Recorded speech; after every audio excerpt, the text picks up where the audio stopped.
Hello everyone, welcome to PW law Wala. I am advocate Mansi Jain. ये है हमारा नया batch and this is the very first class of legal reasoning 1। The batch is about law CLAT marathon batch, जिसमें कि 30 days में हम लोगों का टारगेट होगा कि एक्सपीडिशियसली वो सारे टॉपिक्स को हम लोग कवर करें जो रेकरेंटली क्लैट और रिलेट के एग्जाम्स में आपसे पूछे जाते हैं ऑन मल्टीपल ओकेजन्स। तो यहां पर आज की क्लास से हम लोग शुरू करेंगे एक बहुत क्रूशियल टॉपिक से, जो कि है बेसिक्स ऑफ क्रिमिनल लॉ, जिसमें कि हम जानेंगे कि क्रिमिनल लॉ का बेस क्या होता है, what are the stages of crime, actually में डिफरेंस क्या होता है between the criminal law and civil law. इसके अलावा स्टेजेस ऑफ क्राइम पे बहुत रेकरेंटली क्लैट में क्वेश्चंस पूछे जाते हैं। There are 4 stages of crime जो हम लोग इसमें कवर करेंगे। इसके अलावा एक सबसे important topic that is general exceptions that are covered in section 76 of to 106 of IPC. ये एक बहुत इंपॉर्टेंट टॉपिक है, जनरल एक्सेप्शंस, अगेन जिस पे रेकरेंटली क्वेश्चंस भी पूछे जाते हैं और जिसको समझना भी इंपॉर्टेंट है from the IPC point of view. So now let's understand the very first topic of the day, that is the basics of criminal law. तो सबसे पहले क्राइम क्या होता है? आए दिन हम लोग सुनते रहते हैं कि ये क्राइम हो रहा है, वो क्राइम हो गया। बहुत सारे क्राइम्स होते हैं like theft, robbery, dacoity, rape, extortion, kidnapping, murder. तो ये सब नंबर 1 क्रिमिनल लॉ में हम इनको ऑफेंस बोलते हैं। That is a legal term that is given to crime.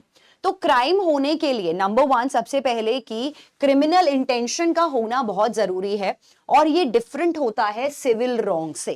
तो अगर हम लोग एसेंशियल्स ऑफ क्राइम की बात करें तो सबसे पहले ऑफेंस के लिए, किसी भी चीज को ऑफेंस बनने के लिए 2 चीजें होनी बहुत जरूरी हैं। नंबर 1 मेंस रिया। यहां पे आपने कहीं कहीं पे मेंस रियस देखा होगा, एक ही मतलब है उन दोनों बातों का। That is called guilty mind.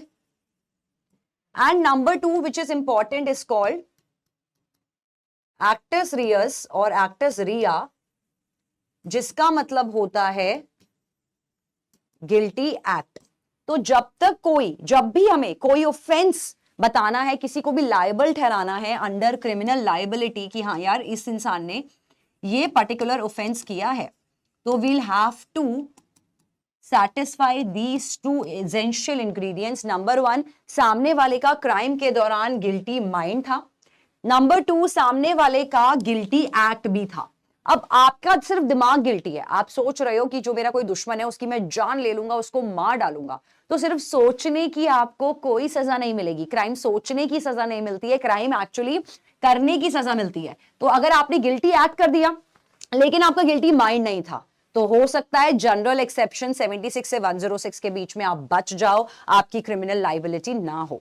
तो वो पढ़ेंगे अभी आगे के मॉड्यूल में। बट अभी के लिए क्या इंपॉर्टेंट है, अगर आपने क्राइम कमिट किया है तो ये दोनों चीजें सेटिस्फाई करना इंपॉर्टेंट है। Number 1 is mens rea guilty mind and number 2 is the actus reus guilty act. अब सबसे पहले डिफरेंस समझेंगे सिविल लॉ में और क्रिमिनल लॉ में।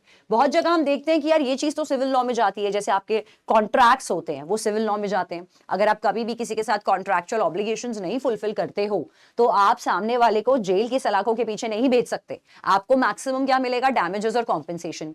सिमिलरली आपने अगर लॉ ऑफ टॉर्ट्स पढ़ा होगा तो लॉ ऑफ टॉर्ट्स में भी डैमेजेस और कॉम्पेंसेशन मिलते हैं। क्रिमिनल में क्या होता है, रेमेडीज की अगर बात करें सबसे पहले, तो यहां पर रेमेडीज होती हैं डैमेजेस और कॉम्पेंसेशन। जबकि अगर आप किसी के साथ क्राइम कमिट करोगे तो आपको पनिशमेंट मिलेगी, आपको जेल भेजा जा सकता है। That is called the imprisonment of 3 years, 4 years, 5 years. Death penalties मिल सकती हैं, सॉलिटरी कन्फाइनमेंट मिल सकता है, सिंपल इंप्रिजनमेंट मिल सकता है, रिगरस इंप्रिजनमेंट मिल सकता है। इसके अलावा अगर फाइन भी लिखा होता है, कभी कभी फाइन भी देना पड़ता है। तो अगर अक्सर बच्चे पूछते हैं कि फाइन किसको मिलता है, क्या विक्टिम पार्टी को मिलता है? नहीं, क्योंकि जो विक्टिम पार्टी को मिलता है उसको तो हम डैमेजेस और कॉम्पेंसेशन कहते हैं। यहां पर जो मिलता है फाइन वो सरकार के फंडिंग में जाता है। अगर रॉन्ग डूअर से, किसी थीफ से सरकार ने कहा आप पे 5,000 का जुर्माना है, तो that fine will come in the ambit of government. इसके अलावा यहां पे इंडिविजुअल टू इंडिविजुअल के बीच में डीलिंग होती है और यहां पे सोसाइटी एज अ होल होता है। तो अगर हम यहां पे डिफरेंस की बात करें तो सिविल लॉ में केस का टाइटल होगा प्लेंटिव वर्सेस डिफेंडेंट।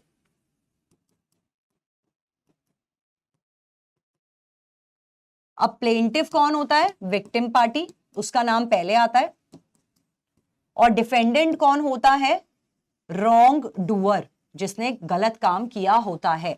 तो सपोज कि गोपाल पे अगर केस किया गया है तो गोपाल ने केस किया, गोपाल वर्सेस सूरज, इसका मतलब सूरज जो है वो रॉन्ग डूअर है। फॉर एग्जाम्पल यहां पर गोपाल और सूरज के बीच में कोई कॉन्ट्रैक्ट हुआ था जो सूरज ने फुलफिल नहीं किया, तो गोपाल सिविल केस करेगा जिसमें टाइटल होगा गोपाल वर्सेस सूरज। सिमिलरली अगर सूरज ने कोई टॉर्च कमिट किया होता, private nuisance, defamation, malicious prosecution, तो वहां पर भी केस का टाइटल होगा victim, that is Gopal versus सूरज।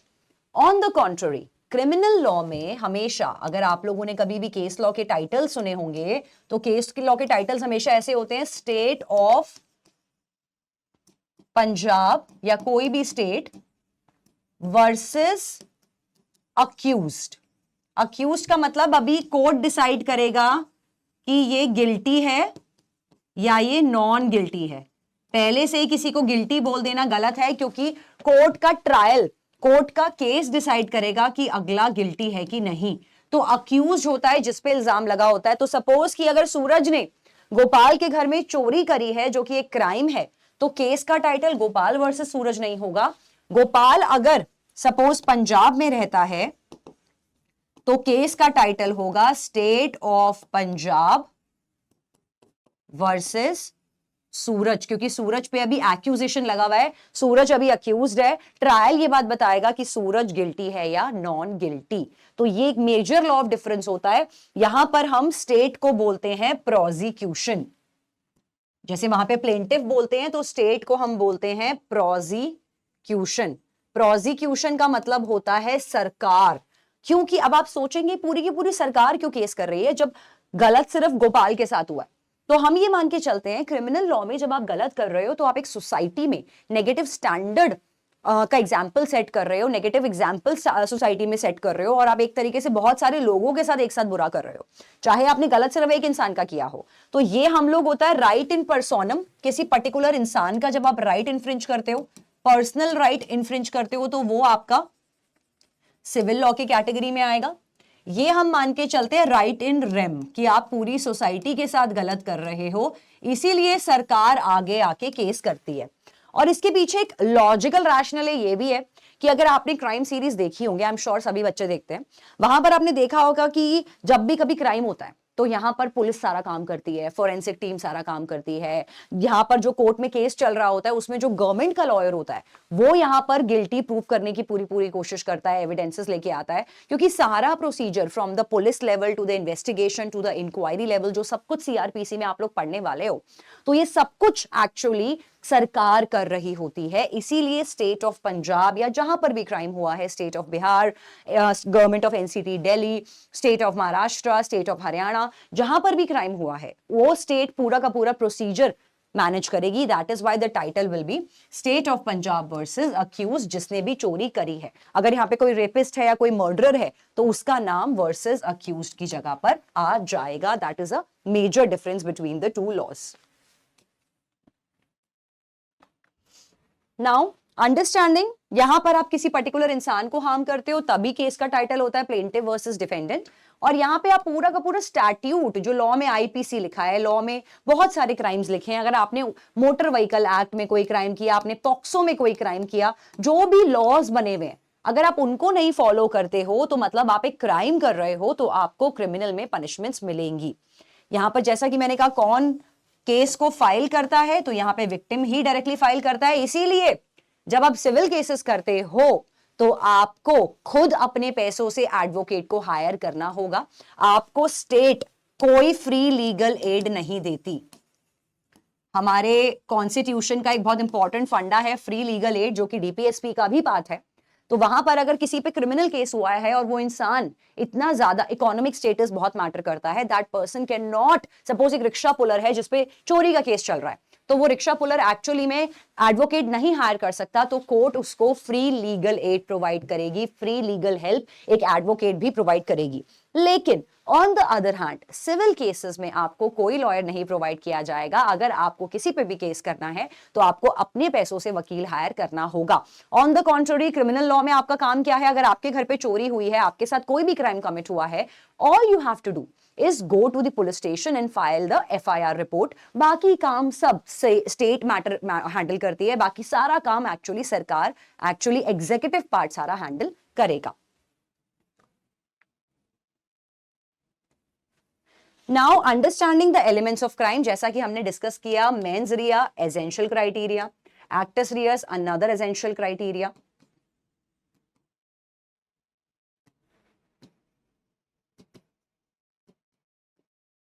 इसके अलावा इंजरी होना भी इंपॉर्टेंट है, सामने वाले को इंजरी हुई और साथ साथ वो कोई ना कोई ह्यूमन बीइंग था, मतलब एनिमल्स के अगेंस्ट आप आईपीसी पे केस नहीं फाइल कर सकते हो।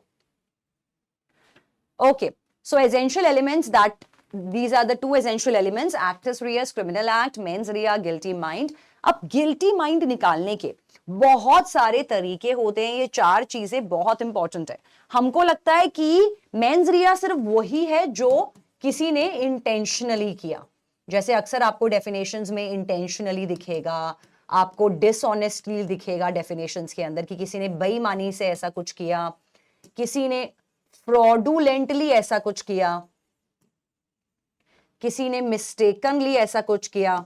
ये सब कुछ आपका मेंस रिया के वेरियस सिनोनिम्स हैं, मतलब वेरियस वर्ड्स हैं जिनके थ्रू आप मेंस रिया बोल सकते हो। लेकिन इसके अलावा क्राइम के पीछे अगर आपका पर्पस दिखे, आपकी नॉलेज दिखे, मतलब आपको ये नॉलेज थी दैट कि ये नॉलेज होना दैट जो आप एक्ट करने जा रहे हो इससे कोई क्राइम हो सकता है, आपको ये श्योर था कि क्राइम नहीं होगा लेकिन पॉसिबिलिटी तो थी कि ये जो मैं करने जा रहा हूं इससे क्राइम हो सकता है। ये हम लोग डिटेल करेंगे कुछ कुछ, ये part section 299 that is culpable homicide not amounting to murder के केस में बिल्कुल अच्छे से समझ में आ जाएगा आपको कि नॉलेज को कैसे अप्लाई करना होता है। जब अगले को ये नॉलेज होती है कि जो मैं काम करने जा रहा हूं उससे किसी की डेथ हो सकती है, तो section 299 culpable homicide not amounting to murder लग जाता है। अभी के लिए for the sake of brevity हम ये समझेंगे कि जब भी आपको ये नॉलेज होती है कि जो मैं काम करने जा रहा हूं उससे क्राइम हो भी सकता है, नहीं भी हो सकता, नहीं होने के भी चांसेस होते हैं लेकिन होने के भी पूरे पूरे चांसेस होते हैं, तो वहां पर वो नॉलेज वाला पार्ट भी आपका मेंस रिया का कॉन्स्टिट्यूएंट में आएगा। सिमिलरली अगर आपने कोई क्राइम नेग्लिजेंटली किया, अक्सर हम लोग बोलते हैं कि यार गलती से का क्राइम हो गया मुझसे, केयरलेसली ये क्राइम हो गया, तो क्या इस केस में कोई सजा नहीं मिलनी चाहिए?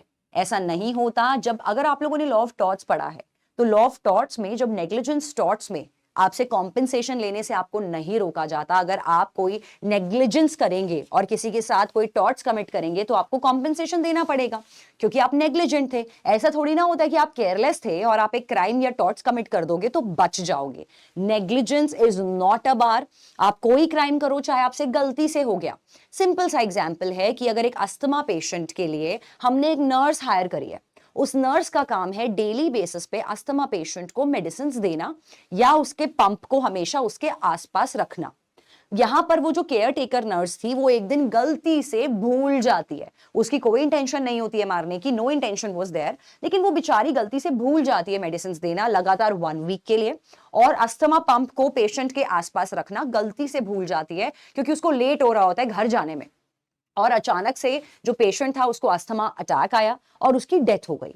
तो यहां पर जो नर्स केयर टेकर हैं उस पे डेथ बाय नेग्लिजेंस का ऑफेंस लग जाएगा, क्योंकि नेग्लिजेंटली और केयरलेसली भी अगर आप कोई क्राइम करते हैं that is punishable under law. इसके अलावा कुछ कुछ ऑफेंसेस हैं जहां पर where if no mens rea is there, आपका मेंस रिया मौजूद नहीं था, राइट, लेकिन एक्टस रियस आपसे हो गया था, मतलब आपका इंटेंशन नहीं था कि मेरे को क्राइम करना है, बिल्कुल इंटेंशन नहीं था आपका, लेकिन फिर भी आपने एक्ट कुछ ऐसा कर दिया, आपने गिल्टी एक्ट कर दिया है, तो वहां पर भी आपको पनिशमेंट मिलती है अंडर क्रिमिनल लॉ आईपीसी। तो ऐसे कौन कौन से ऑफेंसेस हैं? नंबर 1 किडनैपिंग एब्डक्शन,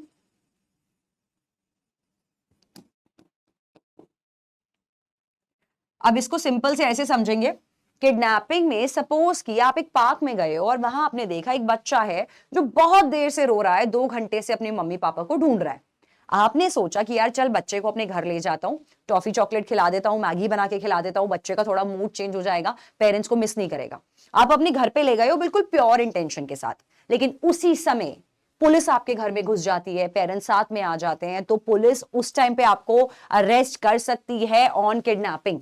तो यहाँ पे माना आपका मेंस रिया नहीं था, बच्चे को किडनैप नहीं करना चाहते थे, लेकिन आपका गिल्टी एक्ट था। अब क्यों था गिल्टी एक्ट? अगर आप किडनैपिंग की डेफिनेशन पढ़ेंगे तो वो सीधा सीधा बोलता है कि माइनर बच्चे का कंसेंट मैटर नहीं करता। अगर आप उस बच्चे को अपने घर पे ले आओ उसके पेरेंट्स के कंसेंट के बिना, अगर आप बच्चे को कहीं पर भी ले जाओ, चाहे पार्क से आप अपने घर ले गए थे, आप बच्चे को पार्क में छोड़ देते, आप पे कोई किडनैपिंग नहीं लगता। लेकिन आपने अच्छे मन से अगर उसको अपने घर ले आए, लेकिन एसेंशियल्स ये कहते हैं कि पेरेंट्स का कंसेंट नहीं था और माइनर बच्चे का कंसेंट मैटर नहीं करता, और बच्चे को अगर आप ऐसे ले जाते हैं पेरेंट्स की मर्जी के बिना, तो आप पे लग जाता है किडनैपिंग। देयरफॉर सर्टेन ऑफेंसेस में बिना मेंस रिया के अगर आपने एक्टस रियस भी कर दिया है तो आपको पनिशमेंट मिलेगी। फॉर एग्जाम्पल, आपने कंटेम्प्ट ऑफ कोर्ट कर दिया है। क्रिमिनल लिबल का मतलब है डिफेमेशन, कि आपकी इंटेंशन तो प्योर थी लेकिन आपने ऐसा कुछ बोल दिया है जिससे अगला डिफेम हो चुका है, तो आप पे डिफेमेशन का केस फाइल किया जाएगा। Similarly bigamy, abduction, kidnapping, waging war against the state, मतलब आपने सरकार के खिलाफ एक जंग छेड़ दी है। स्टेट का मतलब सरकार होता है, सरकार के खिलाफ आपने जंग छेड़ दी है, तो आपने, आपका इंटेंशन बिल्कुल नहीं था लेकिन आपने ऐसा कुछ ट्विटर पे या इंस्टाग्राम पे पोस्ट कर दिया जिस वजह से वेजिंग वॉर वाली सिचुएशन क्रिएट हो गई, लेकिन आपने सिर्फ रीशेयर और रीट्वीट किया था, आप नहीं चाहते थे ऐसा कुछ इंटेंशन होना, लेकिन एक्टस रियस यहां पर पनिशेबल होगा। Sexual harassment, again, rape, selling of obscene books, Essential Commodities Act and Motor Vehicles Act इसके purview में आएंगे, जहां पर if only actus reus is there, even without mens rea, the crime will be punishable.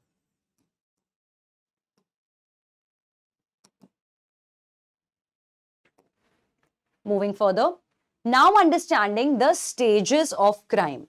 तो totally देखा जाए तो there are 4 stages of crime. जब भी आप क्राइम करने लगते हो तो एक्चुअली वो 4 स्टेजेस से होके गुजरता है।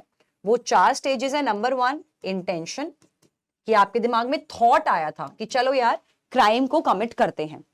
सेकंड, आपने उस क्राइम के लिए प्रिपरेशन करना शुरू किया। अगर आज आपका मन करेगा कि कोई प्रोजेक्ट बनाने का, तो प्रिपरेशन करते हो। सिमिलरली अगर क्राइम करने का मन करेगा तो प्रिपरेशन करना शुरू करेंगे। अगर चोरी करनी है, डिकॉइटी करनी है, रॉबरी करनी है या किसी का मर्डर करना है, तो आप वेपन्स को कलेक्ट करना शुरू करोगे, प्लान बनाना शुरू करोगे, डिस्कशन करना शुरू करोगे। इसके लिए अगर गाड़ी चाहिए तो गाड़ी लेके आओगे, लैपटॉप चाहिए अगर साइबर क्राइम के लिए तो लैपटॉप खरीद के लाओगे। तो various equipments you will gather, that's called the preparatory stage.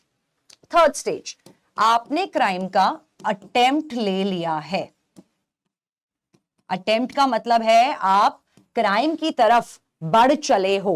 जो आपको यहां पर क्राइम को अचीव करने के लिए, आपका गोल क्या था कि आज किसी का मर्डर करना है, तो आपने अटेम्प्ट ले लिया है, मतलब कि आप एक अटेम्प्ट स्टेज पे पहुंच चुके हो। ये क्या है अभी मैं डिटेल में एक्सप्लेन करूंगी। फोर्थ स्टेज है एक्चुअल कमीशन, कि आपने सच में क्राइम कर डाला, तो एक्चुअल कमीशन मान लिया जाता है। अब मजे की बात यह है, एक्चुअली कैच क्या है कि इन चारों स्टेजेस में से ये 2 स्टेजेस आर नॉट पनिशेबल। जबकि on the contrary attempt and actual stages are punishable. कि हां, जब आप क्राइम एक्चुअली में कर दोगे तो आपको पनिशमेंट मिल जाएगी, अटेम्प्ट या एक्चुअल कमीशन। लेकिन अगर आप इंटेंशन और प्रिपरेटरी स्टेज पे हो तो आपको कोई पनिशमेंट नहीं मिलेगी। Now understanding the broader perspective of it, first of all, कुछ क्राइम ऐसे होते हैं जो प्रिपरेटरी स्टेज में पनिशेबल होते हैं। मेजर क्राइम्स मतलब 90% क्राइम्स में प्रिपरेटरी स्टेज में कोई सजा नहीं मिलती, लेकिन कुछ क्राइम्स हैं जो प्रिपरेटरी स्टेज में भी पनिशेबल होते हैं। कुछ ही ऑफेंसेस हैं। और अगर मैं उस केस में बात करूं तो मर्डर में कोई प्रिपरेटरी स्टेज में पनिशमेंट नहीं है। अगर आज आप अपने दुश्मन को मारना चाहो, एक अपना दोस्त जो आपका दुश्मन बन चुका है, आप उसको मारने के लिए मार्केट से जहर खरीद के ले आए हो, या छुरे से मारना चाहते हो तो खंजर खरीद के ले आए हो, गन से मारना चाहते हो तो बुलेट्स वगैरह लोड कर दिए गन के अंदर, तो ये सब कुछ केस में अगर आप प्रिपरेशन किसी के मर्डर का करते हो तो वो आईपीसी में पनिशेबल नहीं है। बढ़िया है, क्योंकि एक तरीके से उससे वापसी आना मुमकिन था। ना मारना इंसान को मुमकिन तो था। पनिशेबल कौन कौन से क्राइम्स होते हैं, आइए have a look on it. Number 1, warfare preparation against the government. Again same चीज है कि अगर आप सरकार के खिलाफ वेजिंग वॉर कमिट करने वाले हो, उसकी प्रिपरेशन कर रहे हो, मतलब कि आप अगले दिन जाके पार्लियामेंट पे दंगा बोलने वाले हो, आंदोलन करने वाले हो, जिससे सरकार के खिलाफ एक आंदोलन, एक वॉर जैसा सिचुएशन क्रिएट हो जाए, तो आप एक दिन पहले अगर प्रिपरेशन कर रहे थे, स्लोगन बना रहे थे, बैनर बना रहे थे, या आपने सोचा कि लोगों पे हम लोग आग लगा देंगे तो एसिड वगैरह तैयार कर रहे थे, तो अगर आप प्रिपरेशन स्टेज में हैं, अभी आपने अगले दिन जाना है और 2 दिन पहले अगर पुलिस ने आपको पकड़ लिया तो आप प्रिपेटरी स्टेज में हो और आपको यहां पर पनिशमेंट मिल जाएगी। सेकेंड इंपॉर्टेंट पॉइंट कि आप काउंटरफीटेड करेंसी को बना रहे हो या फिर इवन पोजेशन भी इसमें पनिशेबल होगा। मतलब सिर्फ बनाना भी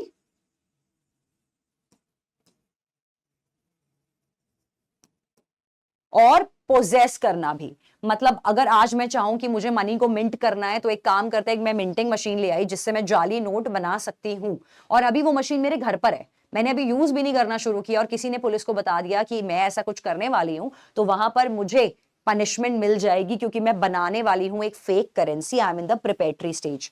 सिमिलरली अगर मेरे पास फेक करेंसी भी मौजूद है तो पोजेशन भी पनिशेबल है। आपने अक्सर सुना होगा कि सरकार कहती है कि अगर आपके पास कोई भी जाली नोट है तो उसे तुरंत ही बैंक में जमा करवाएं, लेकिन लोग अक्सर ये काम नहीं करते। इंसान सोचता है कि किसी ने मेरे को चेप दिया है ये नोट, तो मैं भी आगे किसी को चेप दूं। तो ये जो चेपने वाली हरकत होती है, हम अल्टीमेटली क्राइम को बढ़ावा दे रहे हैं।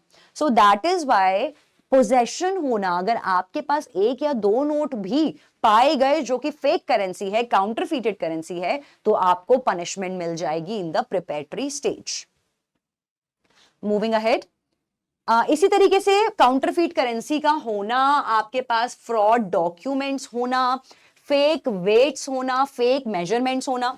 अब आप ये सोचेंगे फेक डॉक्यूमेंट्स होने में क्यों पनिशमेंट है? सिर्फ फेक डॉक्यूमेंट्स का पोजेशन ही अपने आप में क्राइम है। क्यों? क्योंकि अगर आपके पास आज एक फेक डॉक्यूमेंट है, अगर आज आपके पास एक जाली मार्कशीट है, तो अल्टीमेटली किसी ना किसी का बेवकूफ बनाने के लिए रखा हुआ है आपने वो डॉक्यूमेंट। इवन अगर आज आपके पास अपनी फेक कोविड रिपोर्ट है जिसमें ओके लिखा है, तो अल्टीमेटली आप कोई ना कोई फ्लाइट कैचअप करना चाहते हो या किसी रेस्टोरेंट में जाके खाना खाना चाहते हो और आपने एक फेक कोविड रिपोर्ट तैयार कर ली। तो किसी भी डॉक्यूमेंट का फेक फॉर्म होने का मतलब है आप कोई ना कोई क्राइम करने वाले हो, किसी ना किसी के साथ फॉर्जरी करने वाले हो, तो अपने आप में इसका पोजेशन भी पनिशेबल होगा। सिमिलरली आपके पास अगर फेक वेट्स हैं, ऐसे वेट्स जो गलत तोलेंगे, 1 किलो की जगह 700 ml तोलेंगे या 1 किलोग्राम की जगह 800 ग्राम ही तोलेंगे, ऐसे मेजरमेंट्स, ऐसे वेट्स अगर आपके पास फेक है, तो वो भी आपका पनिशेबल ऑफेंस में जाएगा। अब सिंपल सी बात है, जिनका काम है, सपोज कोई दूध का डेयरी है जिसका, उसके पास ऐसी ही कोई मशीन है, अभी तक उसने किसी का पागल नहीं बनाया, लेकिन इसका मतलब है पागल बनाने के लिए खरीद के बैठा है वो ऐसी मशीन, तो उसका पोजेशन भी पनिशेबल ऑफेंस होगा। सिमिलरली डेकॉइटी का प्रिपेटरी स्टेज पनिशेबल है। अब इसमें फनी बात यह है कि रॉबरी, एक्सटॉर्शन, ये हम लोग ऑफेंसेस अगेंस्ट द प्रॉपर्टी पढ़ेंगे आने वाले सेशन में, और थेफ्ट, इन तीनों का प्रिपेटरी स्टेज पनिशेबल नहीं है, लेकिन डेकॉइटी का प्रिपेटरी स्टेज पनिशेबल है। क्योंकि डेकॉइटी, जिसको हम डकैती बोलते हैं, वो ज्यादा हीनियस ऑफेंस में आता है, ज्यादा काफी ग्रेव ऑफेंस में आता है। तो अगर आप डकैती की तैयारी कर रहे हैं, आपने सोचा है कि बैंक लूटना है, पूरा आपने जो भी एसेंशियल्स डेकॉइटी में चाहिए होते हैं आप सब तैयार करके बैठे हो और आप अगले दिन डेकॉइटी करने वाले थे, अभी तक आपने स्टेप भी नहीं लिया डेकॉइटी का, आप प्रिपेटरी स्टेज में हो, तो अगर आप पकड़े गए तो पुलिस आपको यस सजा दे सकती है। ऑन अदर नोट, रॉबरी में अगर आप एक्सटॉर्शन और थेफ्ट में प्रिपेटरी स्टेज में हो तो आपको कोई सजा नहीं मिलेगी, आप बच सकते हो। मूविंग अहेड, एक्चुअली में अब प्रिपरेशन और अटेम्प्ट में अक्सर बच्चों को कंफ्यूजन होती है, क्योंकि एक्चुअल कमीशन तो हो गया कि आपने क्राइम कर दिया, मैं मर्डर करने गई थी, मैंने मार दिया उसको, अगर वो बच गया तो अलग बात है। मैं सपोज किसी के घर पे चोरी करने गई थी, मैंने चोरी कर ली है, बाद में पुलिस ने पकड़ लिया, वो अलग बात है। नहीं भी पकड़ा तो फिर तो बल्ले बल्ले है ही। तो अल्टीमेटली एक्चुअल कमीशन तो पनिशेबल होगा। प्रिपरेशन और अटेम्प्ट में क्या डिफरेंस होता है, वो अक्सर students get confuse on that. तो आइए let's have a look on it कि होता क्या है। Preparation, now understanding the difference between preparation and attempt. तो प्रिपरेशन स्टेज के कुछ अपने फीचर्स हैं। क्या है वो features? Let's have a look on them. It means to arrange the means और measures necessary for the crime, कि एक्चुअली में आपने सामान इकट्ठा करना शुरू किया कि अगर मुझे क्राइम करना है तो ये मटेरियल मुझे रिक्वायर्ड होगा, प्लान रिक्वायर्ड होगा, क्या क्या टैंजिबल चीजें रिक्वायर्ड हैं, क्या क्या दोस्त यारी इन्वॉल्व है, तो वो सब प्रिपेरेटरी स्टेज में इकट्ठा करने को हम प्रिपेरेटरी स्टेज का पॉइंट मानेंगे। जनरली मेंस रिया कभी कभी यहां विजिबल नहीं होता। अब सिंपल सी बात है, अगर मैंने मार्केट से खंजर जाके खरीदा है तो कोई ये कैसे बोल सकता है कि मैं किसी का गला काटना चाहती हूँ या मैं लौकी काटना चाहती हूँ? तो ऐसा नहीं है, दिखता नहीं है, लेकिन कभी कभी क्राइम में मेंस रिया नहीं दिखता प्रिपेरेटरी स्टेज में। और प्रिपरेशन के लिए जैसे मैंने कहा पनिशमेंट नहीं मिलती है, ये एक प्रीवियस स्टेज मानी जाती है और यहाँ पे अपॉर्चुनिटी टू डिफेंड होता है। तो प्रिपरेशन एक वो स्टेज होती है जहां पर कि it is possible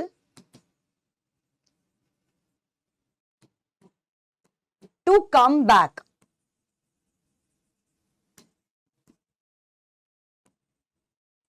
from creating harm. Preparatory stage वो होती है जहां से एक स्टेप पीछे आया जा सके कि अगर आज मैं क्राइम करना चाहती थी तो प्रिपेरेटरी में मैंने सिर्फ खंजर खरीदा, तो हो सकता है जिसका मैं सर काटना चाहती थी, जिसकी मैं गर्दन काटना चाहती थी, इससे मैं वापसी आ जाऊं क्योंकि मैंने गीता सुन ली और मुझे लगा नहीं वो इंसान अच्छा है, तो मैं क्या करती हूँ, इस खंजर को सब्जियां काटने के लिए ही यूज कर लेती हूँ। तो यस, मैं प्रिपेरेटरी स्टेज में थी। लेकिन अगर मैं गुस्से में सिर्फ ऐसे वार भी कर देती अगले पे और उसकी गर्दन पे चोट आ जाती, तो मैंने क्राइम का अटेम्प्ट ले लिया है, क्योंकि मैंने एक्चुअली में सामने वाले को हार्म कॉज कर दिया है। तो अटेम्प्ट होता है आपके गोल की तरफ लिया हुआ वो पेन अल्टीमेट स्टेप, वो लास्ट स्टेप जहां से वापसी आना, रिट्रैक्ट होना पॉसिबल नहीं था। मतलब अगर आज आप किसी के घर पे चोरी करने गए हो तो जब तक आप रास्ते में हो, अभी आप उसके घर पे पहुंचे नहीं हो, तब तक आप प्रिपेरेटरी स्टेज में हो। द मोमेंट आप उसके घर पे पहुंच जाओगे, आप अंदर घुस चुके हो घर के और अब आपने तिजोरी खोल ली है, एकदम से अगर पुलिस आ गई तो आपको अटेम्प्ट टू थेफ्ट में पकड़ लिया जाएगा और आपको पनिशमेंट मिलेगी। जिस स्टेप से वापसी ना आया जा सके, नंबर 1 वो अटेम्प्ट होता है। नंबर 2, जो आपके गोल, जो आज आपका क्राइम वाला गोल था, उसकी तरफ लिया हुआ वो लास्ट स्टेप एक्चुअली आपका अटेम्प्ट कहलाता है। अ वेरी सिंपल एग्जांपल, अगर आप किसी के शेफ हैं और आप किसी की जान लेना चाहते हैं, द मोमेंट आपने घर पे खाने में जहर मिलाया, जब तक आप किचन में हो जहरीले खाने के साथ, आप प्रिपेरेटरी स्टेज में हो, क्योंकि आपका हृदय परिवर्तन हो सकता है, आप उस खाने को डस्टबिन में भी फेंक सकते हो। लेकिन आपका लास्ट स्टेप क्या था? अपने गोल की तरफ मारने के लिए अपने ओनर को लास्ट स्टेप था कि वो जहरीला खाना उसको बोल में, प्लेटर में सर्व करके उसके सामने रख देना। तो इसी टाइम अगर पुलिस आ जाती है तो आप पे अटेम्प्ट टू मर्डर लगेगा एंड दैट इज पनिशेबल। और अगर वो खा लेता तो वो मर जाता तो मर्डर का ऑफेंस लग जाता। तो अटेम्प्ट की भी सजा मिलती है और एक्चुअल कमीशन की तो मिलती ही मिलती है। तो अटेम्प्ट और प्रिपरेशन में यही मेजर डिफरेंस है। अटेम्प्ट में मेंस रिया क्लियरली दिख रहा होता है। अब मैं चाकू जब तक मेरे कबर्ड में पड़ा था, किसी को नहीं पता था कि मेरे को क्या करना है, मेंस रिया दिख भी नहीं रहा था। लेकिन जब मैं चाकू से किसी पे वार कर चुकी हूं तो मेरा मेंस रिया दिख रहा है कि मैं मर्डर करना चाहती हूं अगले का। That is why attempt is punishable. Similarly ये डायरेक्ट मूवमेंट होती है आपके कमीशन की तरफ, जो आपकी प्रिपरेशन को आगे फ्रूटफुल बनाती है। और जैसा मैंने कहा, attempt stage is always punishable, तो यहां पर हमेशा सजा मिलेगी। यहां पे कोई अपॉर्चुनिटी नहीं होती आपके पास अपने आप को बचाने की, and it has to be punishable in such case. अब यहां पर अटेम्प्ट में एक्चुअली में सजा क्या मिलनी चाहिए?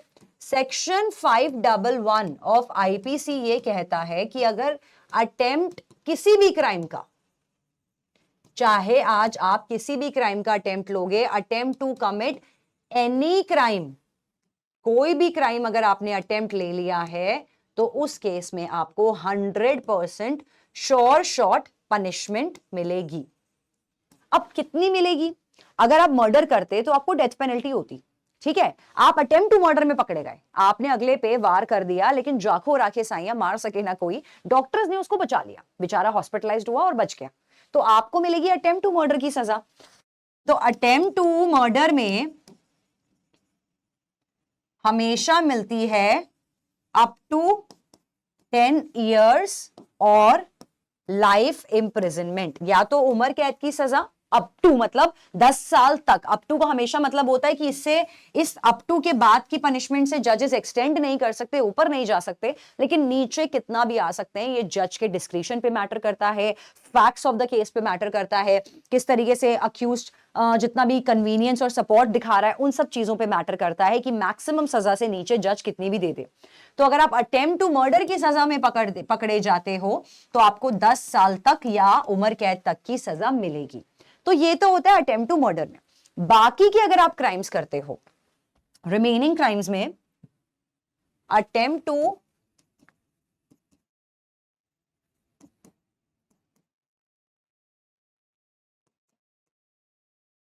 कमिट एनी अदर क्राइम के केस में यहां पर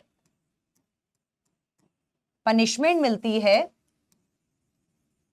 up to half of original punishment. अब इसमें थोड़ा सा मैथ्स है, बहुत लाइट सा, कि सपोज मान के चलते हैं थेफ्ट की सजा है 7 years, अगर आप चोरी कर लेते तो आपको 7 साल की सजा मिलती। तो उस केस में अटेम्प्ट टू थेफ्ट में आपको सजा मिलेगी up to half of 7 years, that will be equal to 3.5 years। मतलब अगर आप अटेम्प्ट टू थेफ्ट में पकड़े गए, अब अटेम्प्ट टू थेफ्ट में कैसे पकड़े जाओगे? तिजोरी खोल रहे थे, पुलिस आ गई, या फिर सारा माल लूट के घर से भागने ही वाले थे कि पुलिस ने आपको गेट पे पकड़ लिया, तो ये सब चीजों में आप अटेम्प्ट टू थेफ्ट में पकड़े गए। तो अटेम्प्ट टू थेफ्ट में हाफ पनिशमेंट ओरिजिनल की अप टू हाफ, मतलब हाफ तक मिल सकती है, जरूरी नहीं है एग्जैक्ट हाफ मिलेगी, तो हाफ तक मिल सकती है, तो अप टू 3.5 साल की सजा मिल सकती है अगर आप अटेम्प्ट टू थेफ्ट में पकड़े गए। सिमिलरली किडनैपिंग की, सपोज हाइपोथेटिकली अगर किडनैपिंग की 10 साल की सजा है, तो अटेम्प्ट टू किडनैपिंग में up to half, that is up to 5 years की सजा मिल सकती है। ये होता है अटेम्प्ट का। सिंपल रैशनल है इसके पीछे, जब क्राइम पूरा नहीं हुआ, जब क्राइम की सजा मिलती, अगर क्राइम पूरी तरह से कमिट हो जाता, तो जब आपको गोल ही अचीव नहीं हो पाया पूरी तरह से, तो सजा क्यों मिलनी चाहिए भाई उस चीज की? लेकिन आधी सजा भी मिलनी चाहिए, क्योंकि अटेम्प्ट तो ले लिया था ना आपने, कुकर्म हल्का फुल्का तो किया, तो हल्की फुल्की सजा उस हिसाब से आपको मिलेगी। That is why attempt to commit any crime is punishable. इसमें एक थोड़ा सा फनी एलिमेंट भी है, ये बोलते हैं कि attempt to suicide is also punishable. कोई अगर सुसाइड अटेम्प्ट करता है, अपने आप की जान लेना भी अलाउड नहीं है, तो अगर कोई अटेम्प्ट टू सुसाइड करता है तो उसको भी पनिशमेंट मिलेगी। लेकिन एक फनी एलिमेंट ये कहता है कि सुसाइड एक ऐसा क्राइम है जिसकी फाइनल स्टेज पे, मतलब एक्चुअल कमीशन स्टेज पे कोई सजा नहीं है। अब इसमें फन एलिमेंट क्या है? जब बंदे ने सुसाइड कर ही लिया है, फाइनल स्टेज का मतलब है एक्चुअल कमिट, मतलब बंदा सुसाइड कमिट कर चुका है, अगर वो भगवान के पास पहुंच चुका है, अगर वो डॉक्टर्स ने उसको नहीं बचाया, वो भगवान के पास पहुंच चुका है, तो वहां पर उसको कोई सजा नहीं मिलेगी, क्योंकि सजा देने के लिए कोई है ही नहीं। लेकिन अगर आपने अटेम्प्ट टू सुसाइड लिया है, बच्चे बहुत बार बोलते हैं मैम अटेम्प्ट टू सुसाइड के लिए डेथ पेनल्टी दे देनी चाहिए, तो ये तो आपका सपना पूरा करने वाली बात हो गई, वो थोड़ी ना किया जाएगा। तो 6 महीने तक की सजा मिलती है अगर आप अटेम्प्ट टू सुसाइड, समझो कि आपने, कोई इंसान सुसाइड करना चाहता था, पंखे से लटकना चाहता था, लेकिन पंखा ही यहां पर रूफ समेत नीचे आके गिर गया और पता चल गया कि ये सुसाइड कमिट कर रहा था, तो अटेम्प्ट टू सुसाइड में पनिशमेंट मिलती है। Attempt involving the act which is more than a merely preparatory, ये difficult, not difficult to judgment, and mens rea is oftenly visible in that case. Now understanding the difference between another two crucial offenses, that is wrongful restraint and wrongful confinement.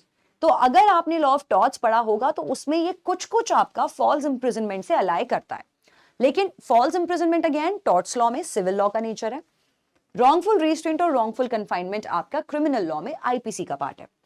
तो ये होता क्या है, एक diagrammatic representation से समझेंगे और ऐसे क्विकली समझ में आएगा आपको।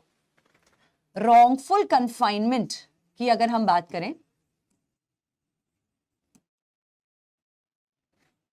तो सपोजेडली ये कोई इंसान है, मैंने इसके आसपास एक बाउंड्री सेलेक्ट कर ली और यहां से एक एग्जिट डोर थे, मैंने तीनों को बंद कर दिया है। इस इंसान की मैंने टोटल लिबर्टी ले ली है कहीं भी आने जाने की।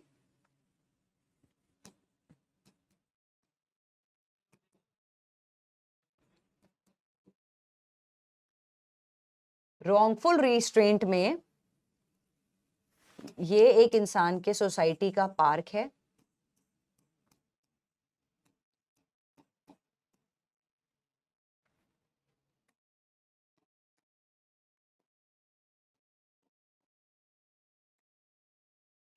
अब एक इंसान है, उसकी सोसाइटी का एक पार्क है।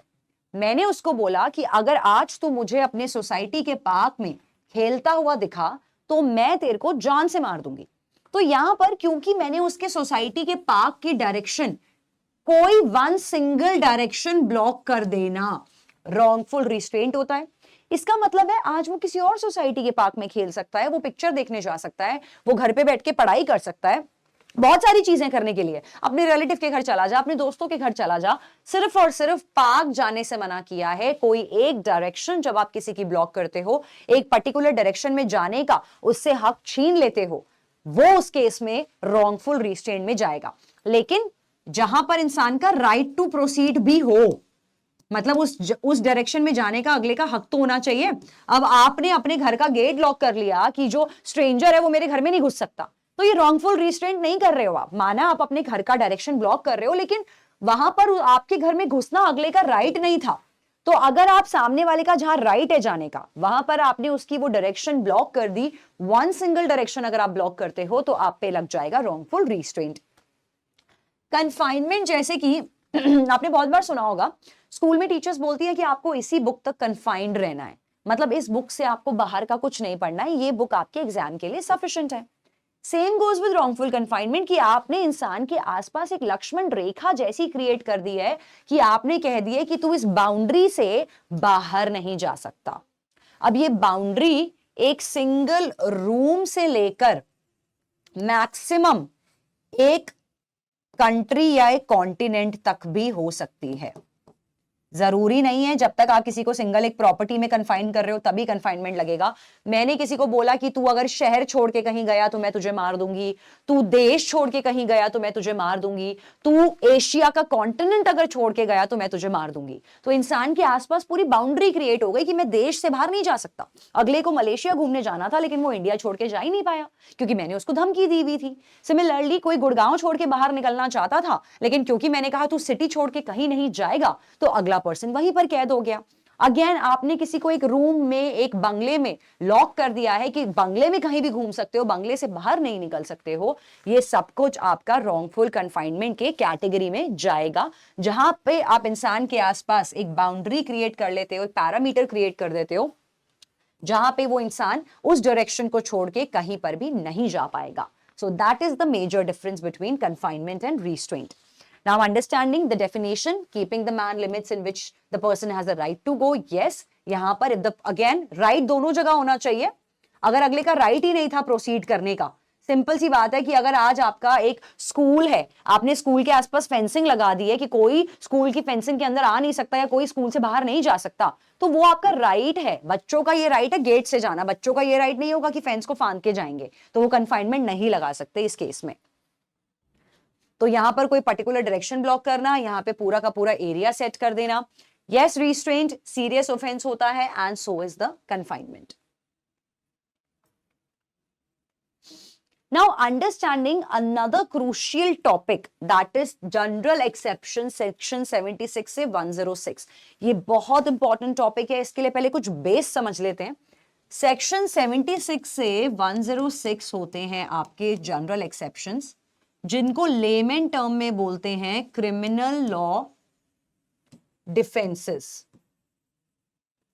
ये कहते हैं कि सेक्शन 76 से 106 के बीच में ऐसे बहुत सारे पॉइंटर्स हैं जो आपको क्रिमिनल लायबिलिटी से बचा सकते हैं।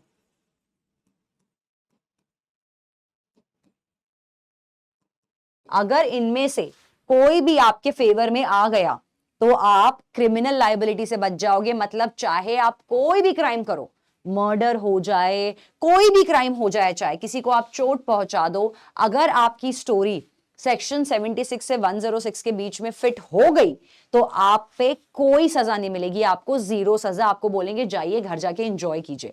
आप क्राइम करने के बावजूद भी बच पाओगे, लेकिन 76 से 106 के बीच के सेक्शंस में से कुछ भी आपकी स्टोरी पे अप्लाई होना चाहिए। अब इसके लिए भी 2 एसेंशियल इंग्रेडिएंट्स हैं। जैसे ऑफेंस के लिए थे तो नॉन ऑफेंस के लिए भी होने चाहिए कि अब आपको सजा नहीं मिलनी है। तो नंबर 1 एलिमेंट होता है एक्टस रियस। देखो क्राइम तो तुमसे हुआ है, गिल्टी एक्ट तुमसे हुआ है, तभी तो क्रिमिनल डिफेंसेस के पेज पे बैठे हो, तभी तो सोच रहे हो यार अब कैसे बचे, यार क्राइम तो कमिट हो गया है। तो गिल्टी एक्ट तो हो चुका होता है। यहां पर हमारे साथ क्या होता है, सेकेंड एलिमेंट जो आपने अभी किया था कि मेंस रिया होता है सेकेंड एलिमेंट, वो यहां पर नहीं होता। तो यहां पर क्या होता है, गुड फेथ। गुड फेथ आप हमेशा सारे सेक्शंस पढ़ोगे,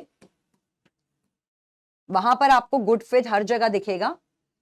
गुड फेथ का मतलब होता है जेन्युइन इंटेंशन, मतलब कोई भी गलती ना होना, इतना सा भी मन में किसी के खिलाफ मलाइन, राग, द्वेष, इतनी सा भी कुछ गलत नहीं था आपके मन में, लेकिन पता नहीं कैसे आपसे एक्टस रियस हो गया, तो आप क्रिमिनल लायबिलिटी से बच जाओगे। आपको सिर्फ इतना प्रूफ करना है कि ये जो मैंने क्राइम कमिट किया है बॉस, ये गुड फेथ में क्राइम कमिट किया है, ये जेन्युइन इंटेंशन के साथ क्राइम कमिट किया गया है। इन सच केसेस यहां पर क्रिमिनल लायबिलिटी से बचा जा सकता है। तो गुड फेथ वो एक नमक है, एक वो एसेंशियल सॉल्ट है जिसके बिना क्रिमिनल डिफेंसेस सेक्शन 76 से 106 के बीच की डिशेस नहीं बन सकती। एक वो ऐसा नमक है जो ये बोलेगा यार कोई भी क्राइम कमिट कर दिया लेकिन क्योंकि गुड फेथ में किया था तो आप लायबिलिटी से बच सकते हैं। तो आइए let's move ahead with section 76 first of all. तो कुछ ऑफेंसेस अगेंस्ट द प्रॉपर्टी होते हैं जो हम लोग कॉमन से ऑफेंसेस हैं, like theft, extortion, robbery, dacoity, criminal misappropriation, criminal breach of trust, cheating, मिसचिफ। ये सब कुछ हम अपने फर्दर मॉड्यूल में कवर करेंगे। आज की क्लास में हमारा टॉपिक है जनरल एक्सेप्शन सेक्शन 76। तो एक्चुअली में क्या होता है सेक्शन 76? तो सबसे पहले इंपॉर्टेंट है सेक्शन 76, 77 और 78। ये तीनों ही सेक्शन सिर्फ और सिर्फ स्टैट्यूटरी अथॉरिटी के लिए अवेलेबल होते हैं। क्या होती है स्टैट्यूटरी अथॉरिटी? मतलब सरकार, मतलब गवर्नमेंट। तो सिंपल सा मतलब है कि सेक्शन 76, 77 और 78 कोई भी मैंगो पीपल, आम आदमी नहीं यूज कर सकते, वो सिर्फ और सिर्फ सरकार का बंदा यूज कर सकता है। तो यहां पर कैसे यूज करेगा, अब एसेंशियल्स इंपॉर्टेंट है। तो एक्ट जो करी है वो एक पब्लिक सर्वेंट ने करी है, act done by a public servant. अब उसको गुड फेथ में ये बिलीव था, गुड फेथ तो होना बहुत जरूरी है, जो नमक है एसेंशियल, नो मेंस रिया, उसको गुड फेथ में ये बिलीव था कि that person is bound by law, कि मतलब उसको ये लगा कि मेरे हाथ तो कानून से बंधे हैं, मैं बाउंड बाय लॉ हूं, उसको ये मिस्टेकन बिलीव रहा, तो वहां पर वो ये डिफेंस को यूज कर पाएगा। अब इन सारे डिफेंसेस के ना बच्चों बहुत इंपॉर्टेंट है एग्जाम्पल्स लिखना। अगर आप एग्जाम्पल्स नहीं लिखोगे तो 76 से 106 के बीच की सारी खिचड़ी बन जाएगी। बाद में जब आप सेक्शन की लैंग्वेज रीड करोगे तो आपको कुछ भी नहीं समझ में आने वाला कि ये सेक्शन एक्चुअली में कह क्या रहा है, क्योंकि सब कुछ सिमिलर सिमिलर लगेगा। द मोमेंट आप हर सेक्शन का एग्जाम्पल लिख लोगे, आपको लॉन्गर टर्म में याद रहेगा कि अच्छा इस सेक्शन में ये बात हुई थी। अब रही बात लॉ को लर्न करने की, आपने एक्सेप्शंस को लर्न नहीं करना है। पेपर में आपसे आपका ये टेस्ट नहीं हो रहा कि आपको कितना याद है। एप्लीकेशन ऑफ लॉ टेस्ट की जाती है लीगल रीजनिंग में, कि अगर आपको सेक्शन समझ में आ गया है तो पैसेज में सेक्शन होगा 76, 77, 78, क्वेश्चन में कुछ ऐसी कहानी हो रही होगी जो 76 से मैच कर रही होगी, आपको ये फिगर आउट करना है कि 76 अप्लाई हो सकता है कि नहीं हो सकता। सो दैट इज अ थिंग। तो लॉ समझना बहुत जरूरी है, इसीलिए सेक्शंस को मत लिखो, सेक्शन के अंदर के एग्जाम्पल को लिखना बहुत इंपॉर्टेंट है। 76 का एग्जाम्पल, यहां पर यह बोला गया कि ऐसा एक्ट जो किसी पब्लिक सर्वेंट ने किया हो और जब उस इंसान को ये गुड फेथ में बिलीव हो कि मेरे हाथ तो कानून से बंधे हैं या लॉ का मेरे सर पर हाथ है, उस केस में अगर क्राइम कमिट होगा तो क्रिमिनल लायबिलिटी से बचा जा सकता है। A simple example of it is लाठी चार्ज। जब कभी भी पुलिस ऑफिसर को बोला जाता है, कांस्टेबल या किसी भी पुलिस ऑफिसर को, कि आपको लाठी चार्ज करना है, बहुत सारे लोग सामने से आंदोलन करने आ रहे हैं, तो बहुत बार किसी मासूम पे भी लाठी चल जाती है। तो वहां पर वो पुलिस वाला सेक्शन 76 का डिफेंस यूज करके बच जाएगा और lathi charge that is grievous hurt या जो हर्ट का ऑफेंस है उस वो पुलिस ऑफिसर पे नहीं लग पाएगा।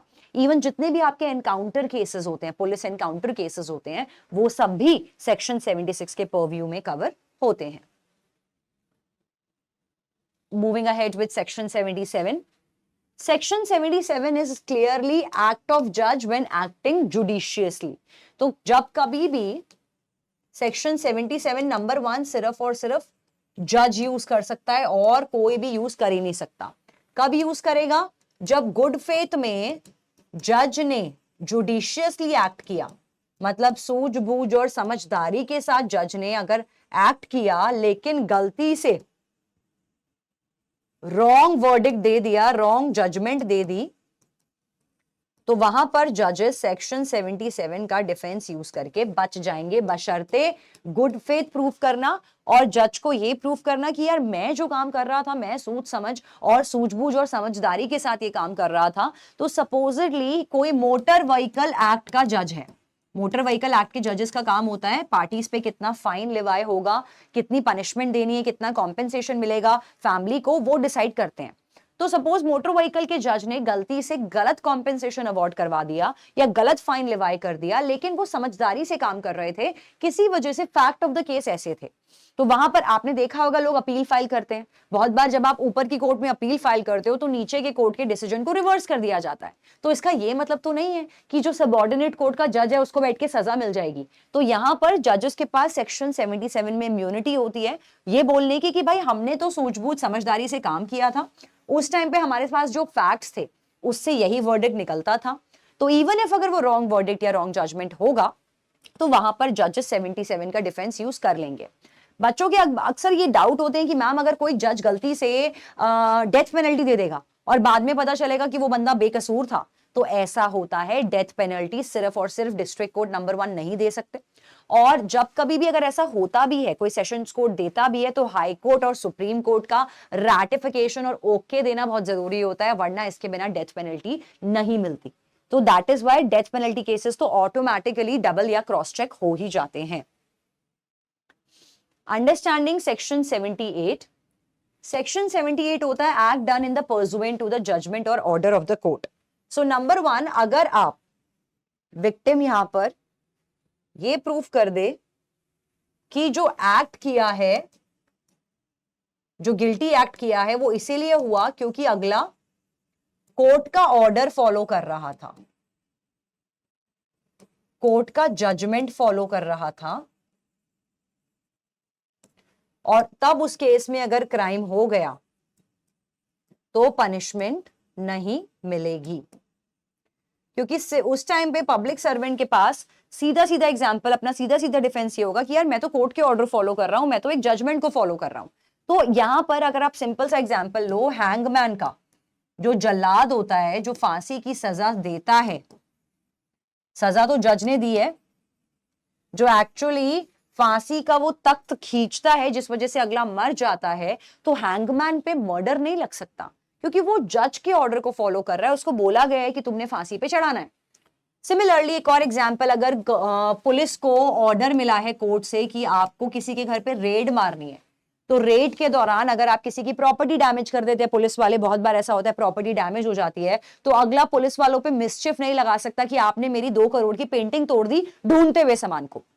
तो यहां पे क्योंकि पुलिस वाला जो था यहां पर, या जो सर्च टीम थी, वो एक्चुअली में कोर्ट का ऑर्डर फॉलो कर रही थी, तो वो इस केस में बच जाएंगे। Examples are hugely highly important, so keep on writing the examples of each and every section, that is really important here.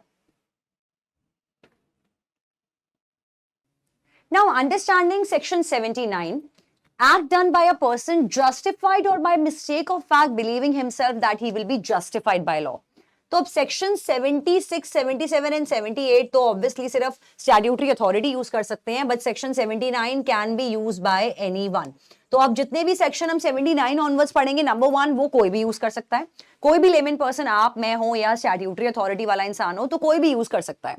तो यहां पर सेक्शन 79 ये कहता है जब आपको ये पता है कि आपका जो एक्ट है वो लॉ जस्टिफाई करेगा. आपका एक्ट लॉ जस्टिफाई करने का मतलब है कि आपको ये पता है कि जो आप ये क्राइम करने जा रहे हो, माना ये एक एक्टस रियस है, लेकिन लॉ भी आपका साथ देगा, लॉ भी आपकी बात समझेगा कि यार ये इंसान बिल्कुल ठीक काम कर रहा था, तो वो आपका सेक्शन 79 के परव्यू में कवर हो जाएगा. एक सिंपल एग्जांपल है यहां पर जो लिखना भी बहुत इंपॉर्टेंट है.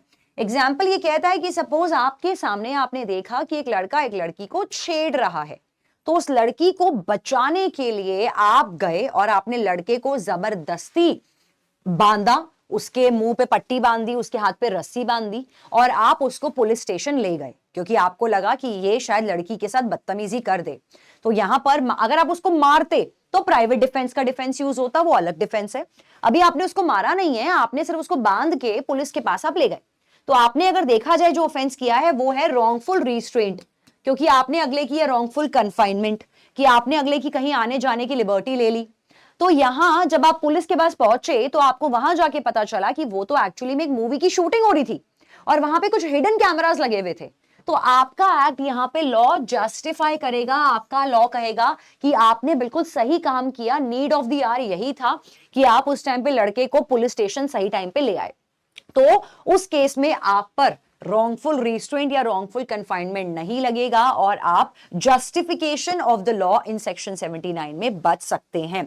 बट अल्टीमेटली गुड फेथ बहुत इंपॉर्टेंट है. आपने ये सोचा था कि जिसको मैं पकड़ रहा हूं वो मेरा पुराना दुश्मन है, इसी बहाने दुश्मनी इवन हो जाएगी, तो वो चीज गलत हो जाएगी. गुड फेथ होना बहुत इंपॉर्टेंट है while using this section 79. Understanding section 80 now. Section 80 होता है, आपने अगर लॉ ऑफ टॉर्ट्स में कभी इनएविटेबल एक्सीडेंट पढ़ा हो तो ये उसी से मिलता जुलता बिल्कुल होगा. सेक्शन 80 का डिफेंस ये होता है, पहले तो इसके एसेंशियल एलिमेंट्स पढ़ लेते हैं.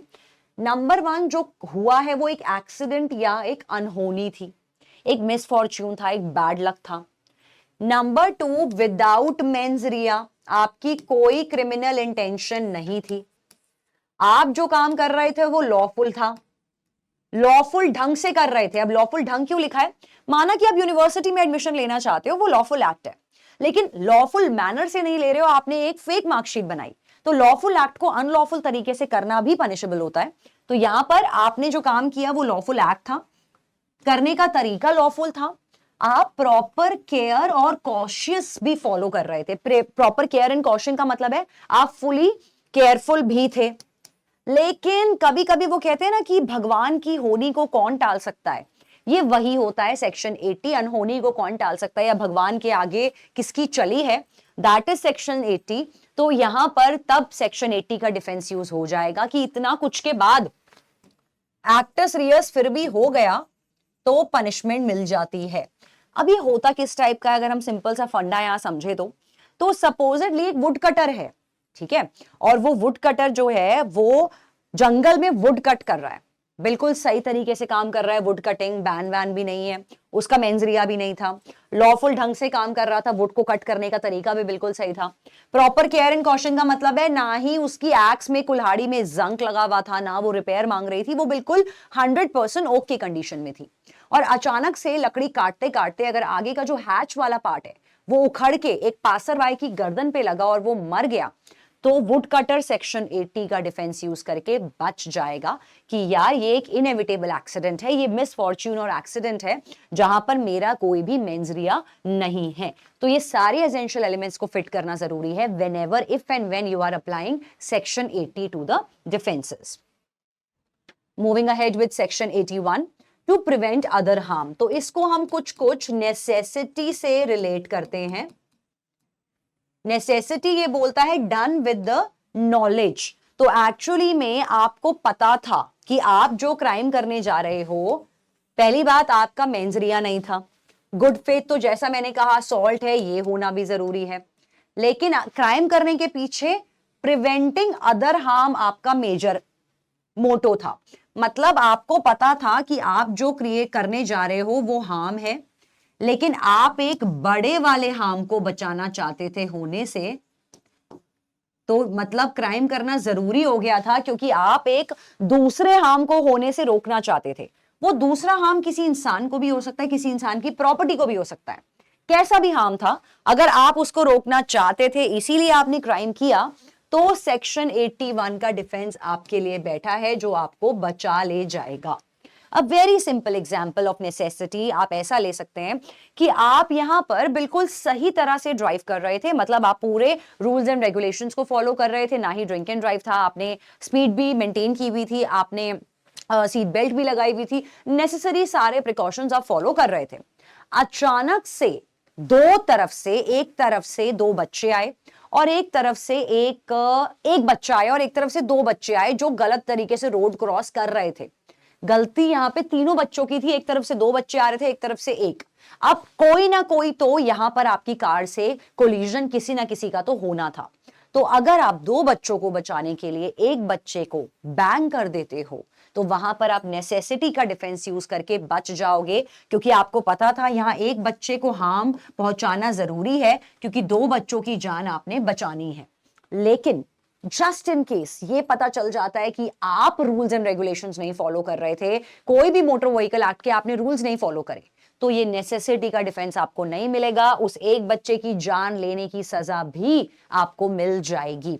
अदरवाइज अगर आप ड्यूली रूल्स को फॉलो कर रहे थे, तो नेसेसिटी का सेक्शन 81 का डिफेंस आपको बचा ले जाएगा। तो that is why good faith होना जरूरी है। गुड फेथ में अगर सपोज जैसा मैंने कहा, अगर आप रेगुलेशंस नहीं फॉलो कर रहे थे, तो ऑटोमेटिकली वो गुड फेथ के एम्बिट में कवर नहीं हो सकता, मतलब आप नेग्लिजेंट थे उस केस में। सेक्शन 82 प्लेन एंड सिंपल, सीधा सीधा सेक्शन 82 ये कहता है कि अगर जो क्राइम कमिट हुआ है वो एक बच्चे से हुआ है जो कि 7 साल से नीचे का है, तो यहाँ पे बिलो 7 और इवन 7 इयर्स के बच्चों को भी इसी में कवर करते हैं। तो सिंपल सा लॉ ये कहता है कि अगर कोई क्राइम है वो 7 साल के बच्चे या 7 साल से नीचे के बच्चे ने किया है, सपोज 6 साल के बच्चे ने मर्डर कर दिया, 5 साल के बच्चे ने रॉबरी कर दी, इन केस कर दी, तो लॉ कहता है उनको कोई सजा नहीं होगी, बच्चों को घर भेज दिया जाएगा। No liability of a infant is there. लेकिन अब बच्चे बहुत बार सोचते हैं, मैम जो ऐसे बच्चों से क्राइम करा रहा है, क्या उसको सजा मिलनी चाहिए? बिल्कुल उसको सजा मिलेगी। उसको क्या सजा मिलेगी, हम लोग जॉइंट लायबिलिटी ऑफेंसेस में करेंगे, बट थोड़ा सा बता देती हूँ, ड्रॉपिंग द हिंट, ये होता है आपका अबेटमेंट, कि अगर आप बच्चे से कोई भी क्राइम कराओगे तो बच्चे को तो कोई सजा नहीं मिलेगी, लेकिन उस अबेटर को सजा मिलेगी जिसने बच्चे से क्राइम कराया है। तो अगर आज मैं बच्चे को बोलती हूँ कि ये लो बेटा पॉइजन जाके सामने वाले के सूप में डालाओ, तो मुझे अबेटमेंट टू मर्डर की सजा मिलेगी। तो यहां पर सिमिलरली, लेकिन बच्चे को कोई सजा नहीं मिलेगी अगर उसकी एज 7 या 7 से बिलो है तो। नेक्स्ट आता है सेक्शन 83। वो बोलता है नंबर 1, सेक्शन 83 में कौन से बच्चे कवर हैं? अबव 7, बिलो 12 एंड बिलो, तो मतलब अल्टीमेटली 7 से 12 वर्षीय बच्चे इसमें कवर होंगे। अब इन लोगों को भी ना, बच्चों को ना डिफेंस दिया हुआ है, लेकिन प्लेन डिफेंस नहीं है जैसे 7 साल से नीचे के बच्चों के लिए कि जाओ बेटा कोई आपने सजा नहीं, क्राइम नहीं किया। 7 से 12 साल के बच्चों को तब सजा नहीं मिलती जब बच्चा ये प्रूव कर दे, नंबर 1 उसकी एज इसमें फॉल करती है, मतलब अगर बच्चे की एज 13 या 14 है तो वो ये डिफेंस यूज नहीं कर पाएगा, तो बच्चे की एज होनी चाहिए। Number 2, immaturity. इमेच्योरिटी प्रूफ करना बहुत इंपॉर्टेंट है। इमेच्योरिटी कैसे? कि बच्चे को नहीं पता था जो मैं कर रहा हूं उसके नेचर एंड कॉन्सिक्वेंसेस क्या होंगे। बच्चे को, the kid was unable to understand the nature and consequence of the actions, मतलब बच्चे को ये पता ही नहीं था कि मैं कर क्या रहा हूं, और वो था एक्चुअली में क्राइम। तो बच्चा ये बोल के कि मैं एक इमेच्योर बच्चा हूं, वहां पर बच्चे को डिफेंस मिल जाएगा। लेकिन इसका वाइज वर्सा क्या निकलता है, जैसे क्लैट आपसे क्वेश्चंस पूछता है कि अगर हम ये प्रूफ कर दें कि बच्चे में मैच्योरिटी थी, उसने जो क्राइम कमिट किया है वो मैच्योरिटी के साथ किया है, बच्चे को अंडरस्टैंडिंग थी, तो वहां पर बच्चा क्रिमिनल लॉ का सेक्शन 83 का डिफेंस नहीं यूज कर पाएगा। अब इसको ऐसे समझेंगे, बहुत बार हमें क्वेश्चंस पूछे जाते हैं और हमें ये खुद दिमाग लगाना पड़ता है क्वेश्चन के फैक्ट्स पढ़ के कि बच्चे में मैच्योरिटी है या इमेच्योरिटी है। तो अब आपको ये देखना है, सपोज कि क्वेश्चन बोल रहा है कि राम एक बच्चा है जो अपनी नेबर आंटी के घर से नेकलेस चुरा के लेके आ जाता है और जाके उसको अपने ड्रॉर में छुपा देता है, और बच्चा 8 साल का है। तो अगले दिन पुलिस को पता चल गया कि नेकलेस राम के घर पे है, तो जो ये राम बच्चा है क्या ये डिफेंस यूज कर सकता है? नहीं कर सकता, क्योंकि बच्चे के अंदर सफिशिएंट मैच्योरिटी, अब देखो इस तरीके के क्वेश्चन में ना बच्चे से 21 साल की मैच्योरिटी एक्सपेक्ट कर भी नहीं सकते, क्योंकि एज भी तो देखो, जब 7 से 12 साल का बच्चा है तो 21 साल की मैच्योरिटी बच्चे में भी नहीं होगी। आपको देखना है कि क्या बच्चे में बेसिक मैच्योरिटी भी है। बेसिक का मतलब है अपनी उम्र के हिसाब से बेसिक मैच्योरिटी।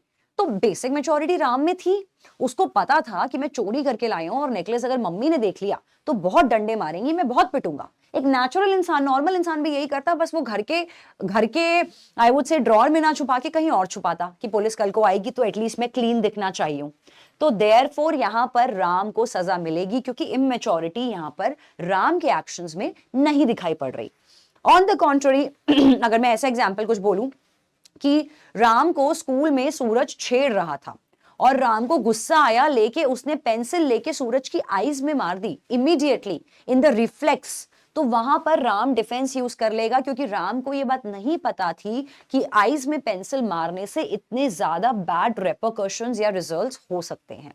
सो बहुत इंपॉर्टेंट है ये समझना, immaturity and the kid is not able to understand the nature and consequence of the actions. Now understanding section 84, act of a person of an unsound mind।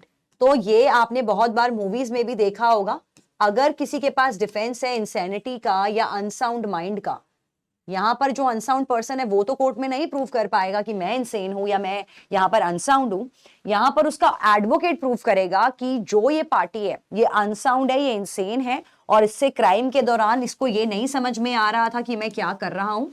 The person was unable to understand the consequence of the act. The person was unable to understand the nature of the act, and ultimately the person is mentally retarded। ये भी इस cases में आ जाते हैं।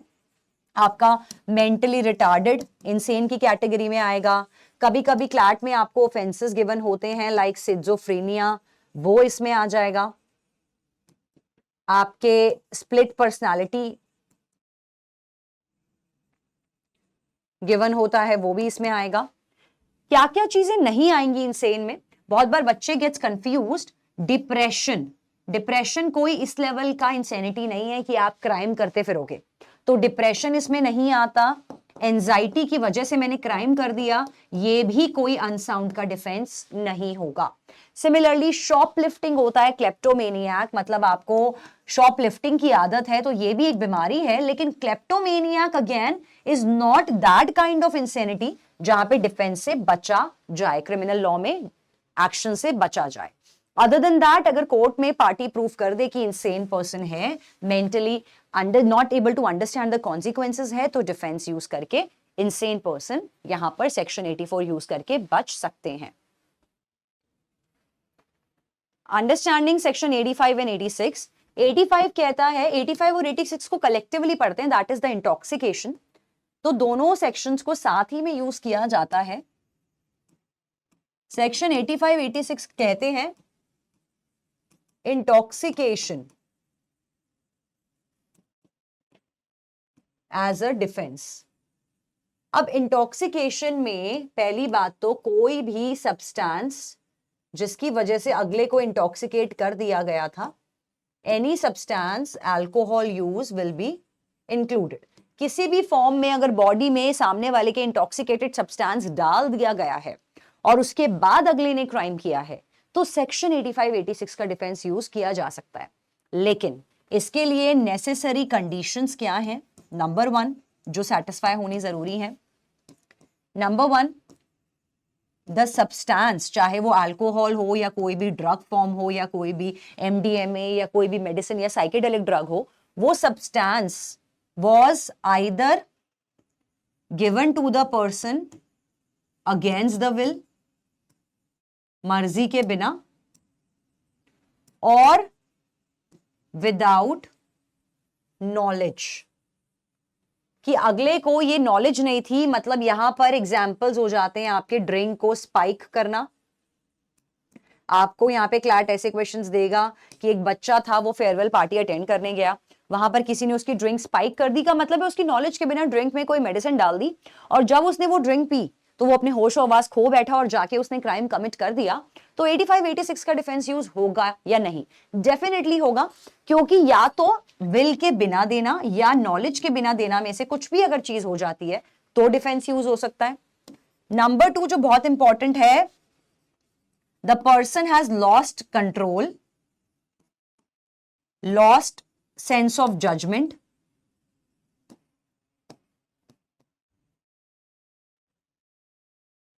या फिर unable to understand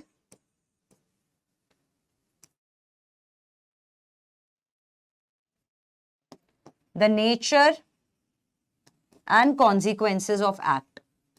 ये second point भी होना बहुत जरूरी है, इक्वली जरूरी है, क्योंकि माना किसी ने आपकी ड्रिंक स्पाइक करी, लेकिन उसने आपकी ड्रिंक में सिर्फ 1 सिंगल शॉट मिला दिया। 1 सिंगल शॉट ऑफ लिकर इतना ज्यादा स्ट्रॉन्ग नहीं होता कि कोई इंसान कंप्लीटली अपने सेंसेस को लूज कर दे और जाके क्राइम कमिट कर दे। तो यहां पर दोनों चीजें होना बहुत जरूरी है। नंबर 1 कि वो जो सब्सटेंस है वो आपकी बॉडी में गया हो आपकी विल के बिना, आपकी मर्जी के बिना, जबरदस्ती, यहां पर नंबर 1। नंबर 2, उस सब्सटेंस की वजह से आप अपने सेंसेस खो बैठे, आपको ये नहीं समझ में आया कि जो मैं ये कर रहा हूं ये एक्चुअली में क्राइम है। ये दोनों बातें अगर प्रूव हो जाती हैं तो उस केस में सेक्शन 85 और 86 का डिफेंस अक्यूज्ड यूज कर सकता है। तो जैसा मैंने एग्जांपल दिया कि ड्रिंक स्पाइक कर दी किसी ने और वहां पर उसमें कोई ड्रग मिला दिया जिसमें कि जो रॉन्ग डूअर था वो अपने सेंसेस खो चुका था और उसने जाके क्राइम कमिट कर दिया, तो सेक्शन 85 86 का यूज यहां पर किया जा सकता है। बहुत बार क्लैट आपको ऐसे क्वेश्चंस बोलेगा जिसमें बोलेगा कि सपोज कि सूरज एक पार्टी अटेंड करने गया जहां पे उसके दोस्तों ने उसको दोस्ती का वास्ता दिया, बहुत फोर्स किया कि ड्रिंक कर ले, और अल्टीमेटली सूरज ने गिव अप मार के ड्रिंक कर ली, और बाद में सूरज ने किसी का किडनैप कर लिया या किसी का मर्डर कर दिया और सूरज सेंसेस भी लूज कर चुका था कंप्लीटली। तो क्या सूरज यहां पे डिफेंस यूज कर पाएगा? अब बच्चों को लगता है कि क्योंकि फोर्स करके बोला गया है तो अगले की विल नहीं थी, लेकिन अल्टीमेटली आप लॉजिकली सोचेंगे तो पी तो अल्टीमेटली खुद है। दोस्तों ने माना फोर्स किया था, लेकिन ऐसा तो नहीं लिखा ना क्वेश्चन के अंदर कि दोस्तों ने मुंह खोल के डाल दी थी। यहां पर अल्टीमेटली दोस्तों के प्रेशर, पीयर प्रेशर में पी तो खुद है। तो देयरफॉर यहां पर लायबिलिटी मानी जाएगी अगर कोई पीयर प्रेशर में यहां पे गिवन करके ड्रिंक को खुद पीता है, खुद कंज्यूम करता है, तो वहां पर सेक्शन 85 और 86 का डिफेंस यूज नहीं किया जा सकता। Understanding section 87 voluntarily causing injuries, यहां पर कंसेंट यूज होता है। सेक्शन 87 ये बोलता है कि जब कभी अगर आप क्राइम करो, विक्टिम ने आपको कंसेंट दे दिया था किस चीज का, कि आ बैल मुझे मार। विक्टिम ने कंसेंट दे दिया था कि भाई मैं हार्म के लिए तैयार हूं, मैं कुल्हाड़ी पे खुद कूदने के लिए तैयार हूं। तो विक्टिम नंबर 1 कंसेंट देते टाइम 2 चीजें हैं। कंसेंट देने वाला व्यक्ति 18 या अबव का होना चाहिए। मतलब अगर आपने 17 साल के इंसान से कंसेंट लिया है और उसके साथ कोई क्राइम कमिट कर दिया तो आप नहीं बच पाओगे, क्योंकि 87 ये कहता है कि कंसेंट लेने के लिए 18 या उससे ऊपर की एज होना बहुत जरूरी है। नंबर 2, कंसेंट एक्सप्रेस था या इंप्लाइड था। एक्सप्रेस का मतलब है रिटन फॉर्म में था या वर्बल फॉर्मेट में था। इंप्लाइड मतलब होता है थ्रू एक्शंस और बिहेवियर, मतलब एक्शन में दिख रहा था कि अगला कंसेंट के लिए ओके है। तो जब ये दोनों चीजें होती हैं, अगले ने कंसेंट दिया था कि हाँ मुझे हार्म कर सकते हो, तो उस केसेस में अगर कोई हार्म हो जाए, मतलब या तो ग्रीवियस हर्ट हो जाए, कोई बंदा अगर इंजर हो जाए, या उस केस में अगर डेथ भी हो जाए, तो ओफेंडर जो है वो सेक्शन 87 का डिफेंस यूज करके बच जाएगा, उसको कोई भी सजा नहीं मिलेगी। इसका प्लेन एंड सिंपल एग्जांपल है कि सपोजिडली आपको आपका दोस्त बोलता है, आपकी एज है 25 साल, आपके दोस्त की एज है 25 साल, आपके दोस्त ने कहा यार मेरे को शार्प शूटिंग आती है, मेरे सारे तीर ना निशाने पे लगते हैं बिल्कुल, तो प्लीज यार तू अपने सर पे एप्पल लेके खड़ा हो जा। तो आप अपनी मर्जी से अपने कंसेंट के साथ एप्पल को अपने सर पे लेके खड़े हो गए, और आपके दोस्त का अगर तीर या बुलेट मिस होके आपको लग गया और किसी वजह से आप इंजर हो गए या कुछ और ही हो गया, मतलब मर्डर या डेथ वेथ हो गई, तो आपका फ्रेंड 87 का डिफेंस यूज करके बच जाएगा कि जी अगले ने कंसेंट दिया था हार्म का, सामने वाले ने क्लियरली कंसेंट दिया था। लेकिन एक और बात, गुड फेथ होना बहुत जरूरी है। ये पता चला कि आप अपनी दुश्मनी निकाल रहे थे, आपने जान पूछ के गलत गन ली थी जिसकी बुलेट पक्की बात है जान लेके जाती, तो गुड फेथ अगर नहीं है बॉस तो सेक्शन 87 भी नहीं होगा। गुड फेथ ऐसी चीज है जो हर जगह 76 से 106 में यूज होना मैंडेटरी है। सेक्शन 88 होता है act done by the consent for benefit. तो ये जनरली डॉक्टर्स यूज कर लेते हैं इस डिफेंस को कि कंसेंट तो था ही आपका, सामने वाले ने कंसेंट दिया था, लेकिन उसके पीछे अब पहले वाले में शूटिंग इंसिडेंट में बेनिफिट नहीं था, यहां पे बेनिफिट ऐड हो गया। तो डॉक्टर्स अक्सर ये केसेस में यूज करते हैं कि सपोज कि एक केस में, और गुड फेथ होना बहुत जरूरी है आपका या डॉक्टर का जिसने भी यूज किया है ये डिफेंस को। तो सपोजिटली कोई इंसान है, वो डॉक्टर का पेशेंट है और वो जाता है एक सर्जरी के लिए डॉक्टर के पास, और यहां पे उसने कंसेंट दिया होता है कि सर्जरी कर दो। अब सर्जरी के दौरान डॉक्टर ने सोचा कि ये सामने वाले के बेनिफिट के लिए है कि उसकी किडनी को रिमूव करना पड़ेगा, तो वहां उस केसेस में यहां पर डॉक्टर जो है 88 का डिफेंस यूज कर लेगा। अगर कल को पेशेंट बोलता है कि आपने जी मेरी किडनी कैसे निकाल ली, तो डॉक्टर बोलेगा तेरा कंसेंट था सर्जरी के लिए, और किडनी निकालने के पीछे मेरा मोटिव था तेरा बेनिफिट करना। तो यहां पे क्लियरली डॉक्टर आपका सेक्शन 88 का डिफेंस यूज करके बच सकते हैं। Understanding section 89 for the benefit of a child और एन इनसेन पर्सन। तो अब यहां पर आपका बेनिफिट जो करना चाह रहे हो आप, वो किसका है, किसी बच्चे का या किसी इंसेन व्यक्ति का। मतलब इंसेन की तो कोई भी एज हो सकती है, और इस केस में बच्चे की एज है अंडर 12। बेनिफिट करना चाहते हो, ये इंपॉर्टेंट है। सेकंड पॉइंट, जो कंसेंट है वो गार्डियन ने दिया है बच्चे के, कंसेंट बच्चा नहीं दे पाएगा, क्योंकि अब सिंपल सी बात है कि बच्चे का कंसेंट मैटर नहीं करता, तो गार्डियन ही कंसेंट देगा। और इंसेन व्यक्ति के बिहाफ पे भी कोई गार्डियन कंसेंट देगा, क्योंकि इंसेन व्यक्ति का कंसेंट भी मैटर नहीं करता। तो यहां पर अगर गार्डियन ने कंसेंट दिया, अब गार्डियन में बच्चे सोचते हैं कि मैम सिर्फ पेरेंट्स होंगे, पेरेंट्स के अलावा बच्चा अगर किसी की निगरानी में है, बच्चा अपने ताऊजी ताईजी के घर गया, वहां पर अचानक से उसे कोई प्रॉब्लम हो गई, उनको हॉस्पिटल ले जाना पड़ा, तो ताऊजी एंड ताईजी will be the guardian, doctor को वही कंसेंट देंगे।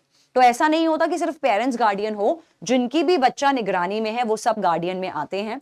तो अगर गार्डियन ने कंसेंट दे दिया है कि तुम बच्चे का बेनिफिट करो और या इंसेन इंसान का बेनिफिट करो, तो यहां पर बेनिफिट करना और कंसेंट गार्डियन का मिलना, अगर ये दोनों चीजें होती हैं और फिर भी अगर कोई क्राइम कमिट होगा, तो डिफेंस को यूज किया जा सकता है, as simple as that. Again kidney removal का सीन है, 12 साल का बच्चा था या 11 साल का बच्चा था, कंसेंट उसके ताऊजी ने दिया था कि अगर इसको प्रॉब्लम है तो आप इसका रिमूव कर सकते हैं किडनी को, और बाद में ओके बच्चे ने केस कर दिया डॉक्टर पे, तो डॉक्टर सेक्शन 89 का डिफेंस यूज कर लेंगे कि तुम्हारा बेनिफिट करना मेरा मेजर एम था, और कंसेंट तुम्हारे गार्डियन ने मुझे इस केस में दे दिया था, तो doctor can definitely be saved under section 89।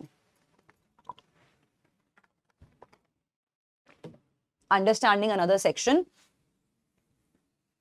Section 90 कहता है consent under the fear and misconception is not a valid consent. अब ये 90 जो है ये आपका कोई डिफेंस नहीं है, ये सिर्फ इतना बता रहा है कि अगर किसी का आपने कंसेंट फ्रॉड तरीके से या गलत तरीके से लिया है, किसी को डराने के सेंस में कि तेरे को मार देंगे, तेरे किसी रिलेटिव को मार देंगे, कंसेंट फॉर्म पे साइन कर, अगर आप गलत तरीके से कंसेंट ले रहे हो तो वो आपका इनवैलिड कंसेंट में आएगा, मतलब आप डिफेंस इस्तेमाल नहीं कर पाएंगे। Section 92 act done without the consent of benefit. मतलब यहां पर आपने कंसेंट नहीं लिया था, माना, लेकिन बेनिफिट करना आपके मन में था, सामने वाले का हित आप करना चाहते थे, बेनिफिट करना चाहते थे, इसीलिए आपने क्राइम कमिट करा, लेकिन अगले ने कंसेंट नहीं दिया था कि तू मेरा भला कर। तो यहां पर 892 का डिफेंस यूज हो जाएगा। इसमें नंबर 1 तो आपके सारे रोड एक्सीडेंट केसेस आ जाएंगे, जहां पर कभी कभी इंसान जो है जिसका ऑपरेशन करना होता है वो कंसेंट देने की हालत में नहीं होता, क्योंकि वो बुरी तरह जख्मी हो चुका होता है। अब डॉक्टर को पता था कि इमीडिएटली बेनिफिट होगा अगर यहां पे विक्टिम की टांग काटें। अब विक्टिम कंसेंट देने की पोजीशन में नहीं है क्योंकि वो बेहोश पड़ा है। तो जब अगर डॉक्टर ने उसकी टांग को एम्प्यूटेट कर दिया, कट कर दिया, तो उठने के बाद वो सेक्शन 92 यहां पर डॉक्टर पे केस लगाएगा कि आपने मेरे कंसेंट के बिना मेरी लेग को कैसे एम्प्यूटेट कर दिया।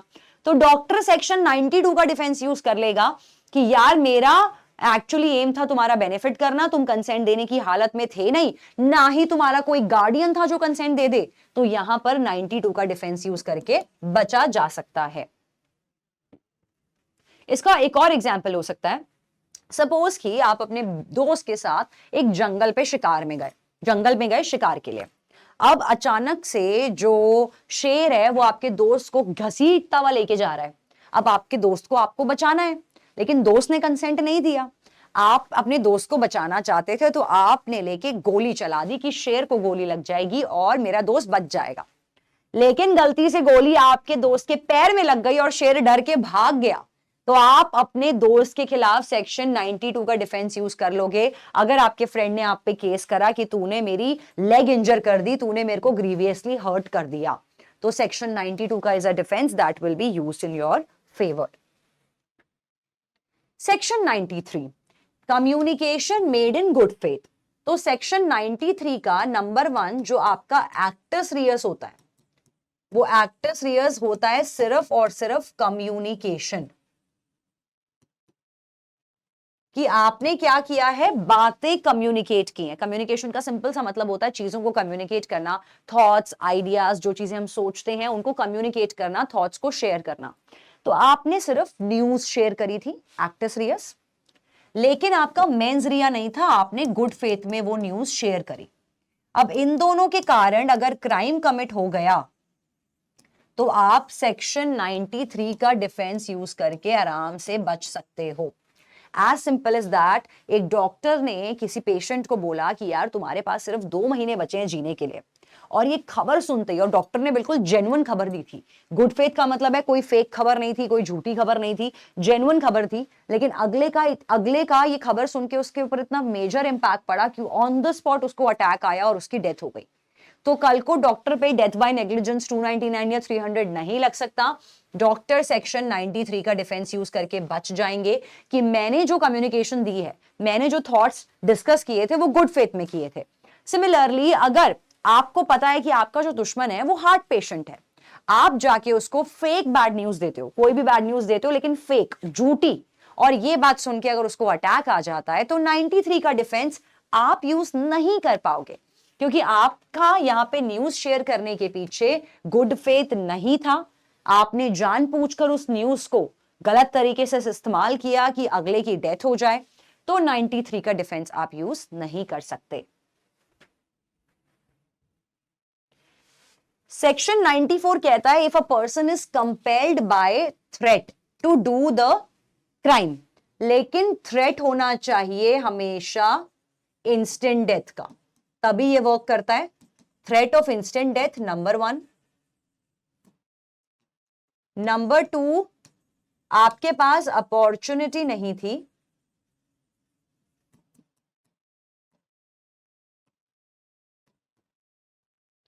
कि आप पुलिस के पास जा पाए, you did not have a recourse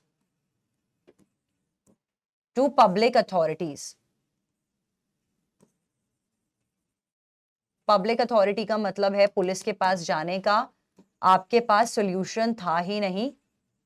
no recourse to public authority, जिसका लेमन लैंग्वेज में मतलब है आपके पास अपॉर्चुनिटी नहीं थी कि आप पुलिस को बुला सको। तो सिंपल सी बात है कि एप्रीहेंशन ऑफ डेथ यहां पर आपको है, apprehension of instant death.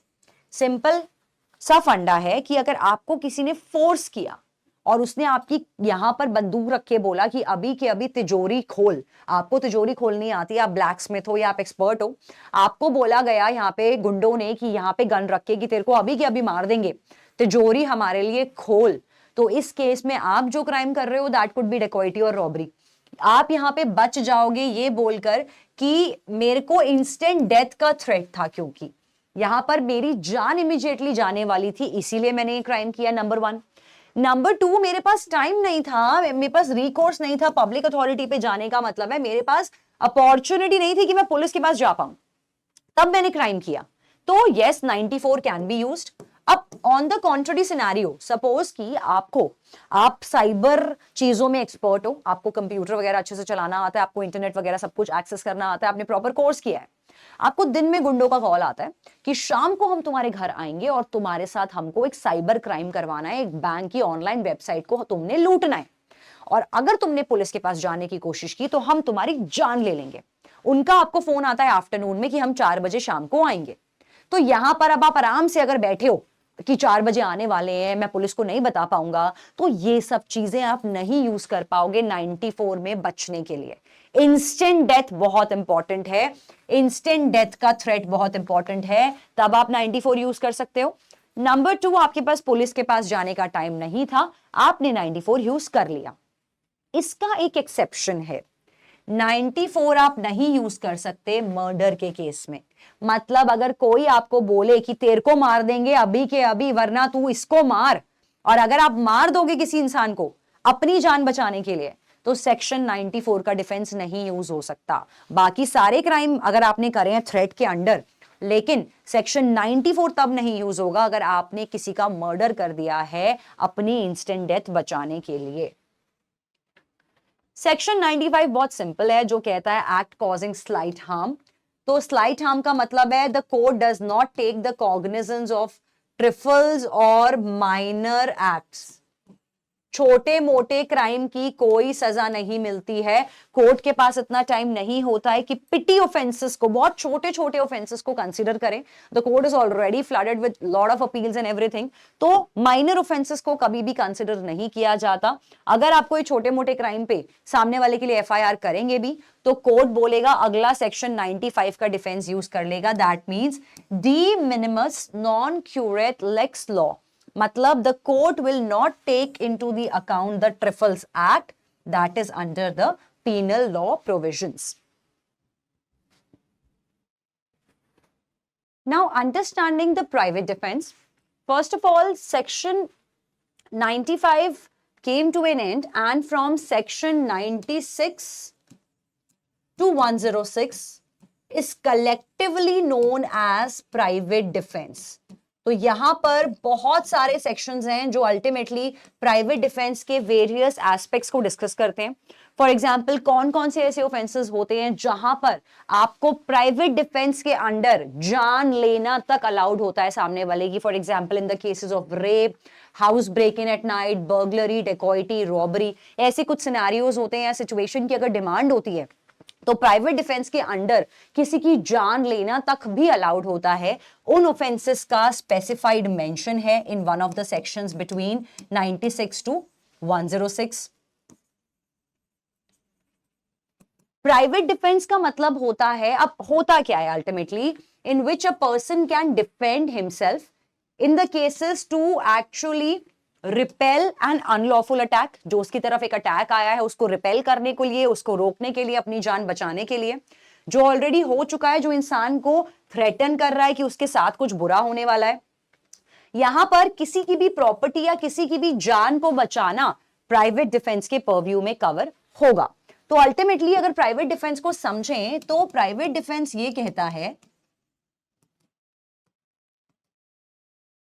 It can be used to protect anybody, किसी भी इंसान को, और किसी की भी प्रॉपर्टी को। अब यहां पर आपकी खुद की इंक्लूडिंग योर ओन तो है ही है, चैरिटी बिगिंस एट होम। तो ये नहीं है कि अपनी जान नहीं प्रोटेक्ट करनी है, अपनी प्रॉपर्टी और अपनी जान तो है ही है, लेकिन आप किसी भी ऐरे गहरे नथु गहरे किसी स्ट्रेंजर को भी अगर प्रोटेक्ट करने में प्राइवेट डिफेंस यूज करोगे तो आप क्रिमिनल लाइबिलिटी से बच जाओगे। ये जरूरी नहीं है कि जिस इंसान को आप प्रोटेक्ट करना चाहते हो या किसी की अगर आप प्रॉपर्टी प्रोटेक्ट करना चाहते हो तो वो आपका कोई जानकार हो, कोई भाई बंधु हो, कोई नियर या डियर वन हो। that person can a total stranger to you also। तो अगर आप उनको प्रोटेक्ट करने के लिए अपने आप के अलावा प्रॉपर्टी या बॉडी प्रोटेक्ट करने के लिए कोई भी हार्म करते हो सामने ऑफेंडर को तो आप प्राइवेट डिफेंस यूज कर सकते हो। बट ऐसा नहीं है कि अब हाथ में शस्त्र दे दिया है तो सामने वाले की जान लेके ही मानेंगे। तो कुछ नेसेसरी कंडीशंस हैं जिस तरीके से आप प्राइवेट डिफेंस यूज करेंगे। वो कंडीशंस क्या हैं? Number 1, reasonable apprehension of imminent threat. Imminent threat का मतलब रहता है अपकमिंग डेंजर। जब आपके दिमाग में सामने वाले ने ये इल्यूजन क्रिएट कर दिया है, और ये इल्यूजन ना रीजनेबल होना चाहिए। सामने वाले ने रीजनेबल इल्यूजन आपके दिमाग में क्रिएट कर दिया है कि वो आपकी तरफ एक खतरा बन के आ रहा है, तब आप इसको यूज कर सकते हो। सिंपल, अगर एक लड़की बोलेगी कि एक लड़का मुझे बहुत देर से दूर खड़ा होके घूर रहा था और जैसे ही वो मेरी तरफ बढ़ा मुझे लगा शायद कुछ उल्टा पुल्टा कर दे, मैंने लेके पेपर स्प्रे उसकी आंखों में मार दिया, ये यहां पे wrong use of private defence होगा। क्योंकि जस्ट बिकॉज कोई दूर से घूर रहा था ये सोच लेना कि वो आके कुछ ना कुछ उल्टा करेगा, क्या पता वो इसलिए घूर रहा हो कि उसको तुम उसकी कोई बहन जैसी लगी हो, क्या पता उसकी आईज में प्रॉब्लम हो, उसको उधर ही देखना हो, क्या पता तुम उसको उसकी किसी दोस्त जैसी लगी हो। सिर्फ घूरने पे ये सोच लेना कि हरासमेंट हो सकता है या असॉल्ट हो सकता है, ये एक ओवर अजम्पशन है। तो यहां पर आप नहीं यूज कर पाओगे। रीजनेबली सोचना क्या कि एक खतरा अगर आपकी तरफ बढ़ रहा है, अपकमिंग डेंजर आपकी तरफ आ रहा है, तभी आप प्राइवेट डिफेंस यूज करोगे, अदरवाइज आप प्राइवेट डिफेंस यूज नहीं कर सकते। नंबर 2, हार्म शुड बी, या जो आप अटैक कर रहे हो अगले पर, attack must be proportionate. Proportionate का मतलब ये बहुत इंपॉर्टेंट है, प्रपोर्शनेट टू इंजरी, या सामने वाले ने जो आप पे अटैक किया है उससे आपका प्राइवेट डिफेंस प्रोपोर्शनेटली अलाई करना चाहिए। मतलब अगर 2 चेन स्नैचर आपकी आके चेन खींच रहे थे और वो लोग एक्चुअली वेपनलेस थे, निहत्थे थे, बस आपकी चेन खींच रहे थे, और यहां पर उस लेडी को इतना गुस्सा आया उसने लेके अपने बैग से गन निकाली और दोनों को शूट कर दिया, तो ये प्राइवेट डिफेंस एक्सीड यूज कर लिया। अगर एक्सटेंडेड वर्जन में चले जाओगे, ओवर यूज या एक्सीड कर लोगे, तो प्राइवेट डिफेंस का डिफेंस आपको नहीं मिलेगा, आपको सजा मिल जाएगी। तो प्रोपोर्शनेटली यूज करना है, स्वाद अनुसार यूज करना है, अप्रोप्रिएट मात्रा में यूज करना है। अगर आप ओवर यूज कर लोगे, अब कैसे ओवर यूज होगा, ये क्वेश्चन के फैक्ट्स पढ़ के आपको अपने आप क्लियर हो जाएगा। क्लैट हमेशा आपको प्राइवेट डिफेंस पे जब भी क्वेश्चंस देगा तो इस तरीके के फैक्ट्स देगा कि आपको फैक्ट्स पढ़ के समझ में आ जाएगा कि अगला इंसान एक्स्ट्रा इस्तेमाल तो नहीं कर रहा है, इस पावर को, इस शक्तियों का गलत इस्तेमाल तो नहीं कर रहा है। तो अगर आप इन शक्तियों का गलत इस्तेमाल करोगे, प्रोपोर्शनेटली नहीं करोगे, एक्सटेंड कर दोगे, ओवर यूज कर दोगे, तो प्राइवेट डिफेंस का राइट आपके लिए अवेलेबल नहीं होगा।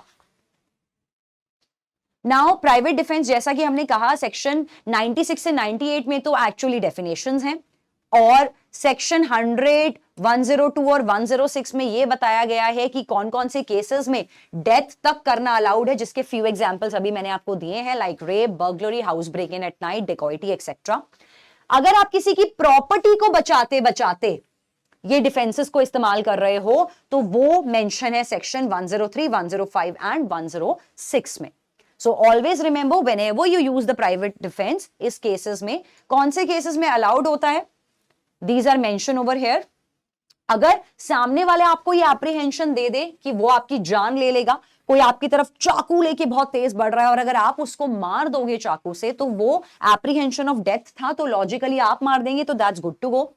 सेकेंडली, आपको ये पता था कि अगला जो कर रहा है उस केस में, इस असॉल्ट में आपको ग्रीवियस हर्ट हो सकता है, मतलब एक्सेसिव इंजरी हो सकती है अगर आपको, तो उस केस में भी आप अगले की डेथ को कॉज कर सकते हो in the lieu of private defence. आपको पता था कि ये सामने से जो असॉल्ट आ रहा है ये रेप तक जा सकता है या रेप कमिट कर रहा है सामने ऑफेंडर, तो भी अलाउड है।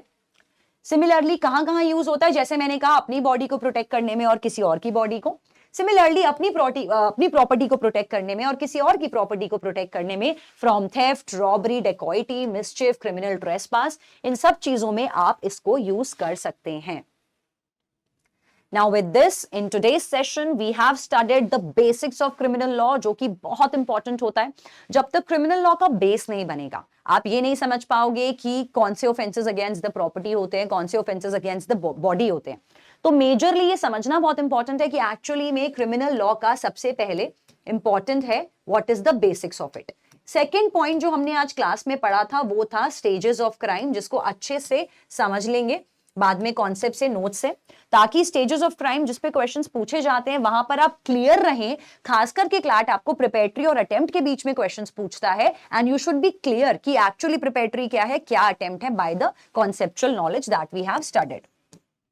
After that we have studied the general exceptions from 76 to 106, जिस पे डेफिनेटली कोई ना कोई क्वेश्चन क्रिमिनल लॉ में पूछते हैं, because it's one of the most crucial topics of criminal law. तो ये बताता है कि कैसे गुड फेथ में अगर आपने एक्टस रियस भी कर दिया है तो आप क्रिमिनल लाइबिलिटी से बच सकते हैं। So these are very essential ingredients. All of these are very important topics. And this session is highly important क्योंकि अगली क्लास में हम लोग करने वाले हैं offenses against the property. तो बहुत सारे offenses होते हैं, 7-8 offenses होते हैं। अक्सर आपने मॉक्स में देखे हैं कि theft पे क्वेश्चन आते हैं, extortion पे आते हैं, robbery पे आते हैं। तो उनके बीच में डिफरेंस समझना भी बहुत इंपॉर्टेंट है, जो हमारे नेक्स्ट सेशन का मॉड्यूल पार्ट होगा। With this, I'm winding up today's session. मिलते हैं आपसे अगले सेशन में बहुत जल्द। तब तक के लिए take care everyone. Bye bye.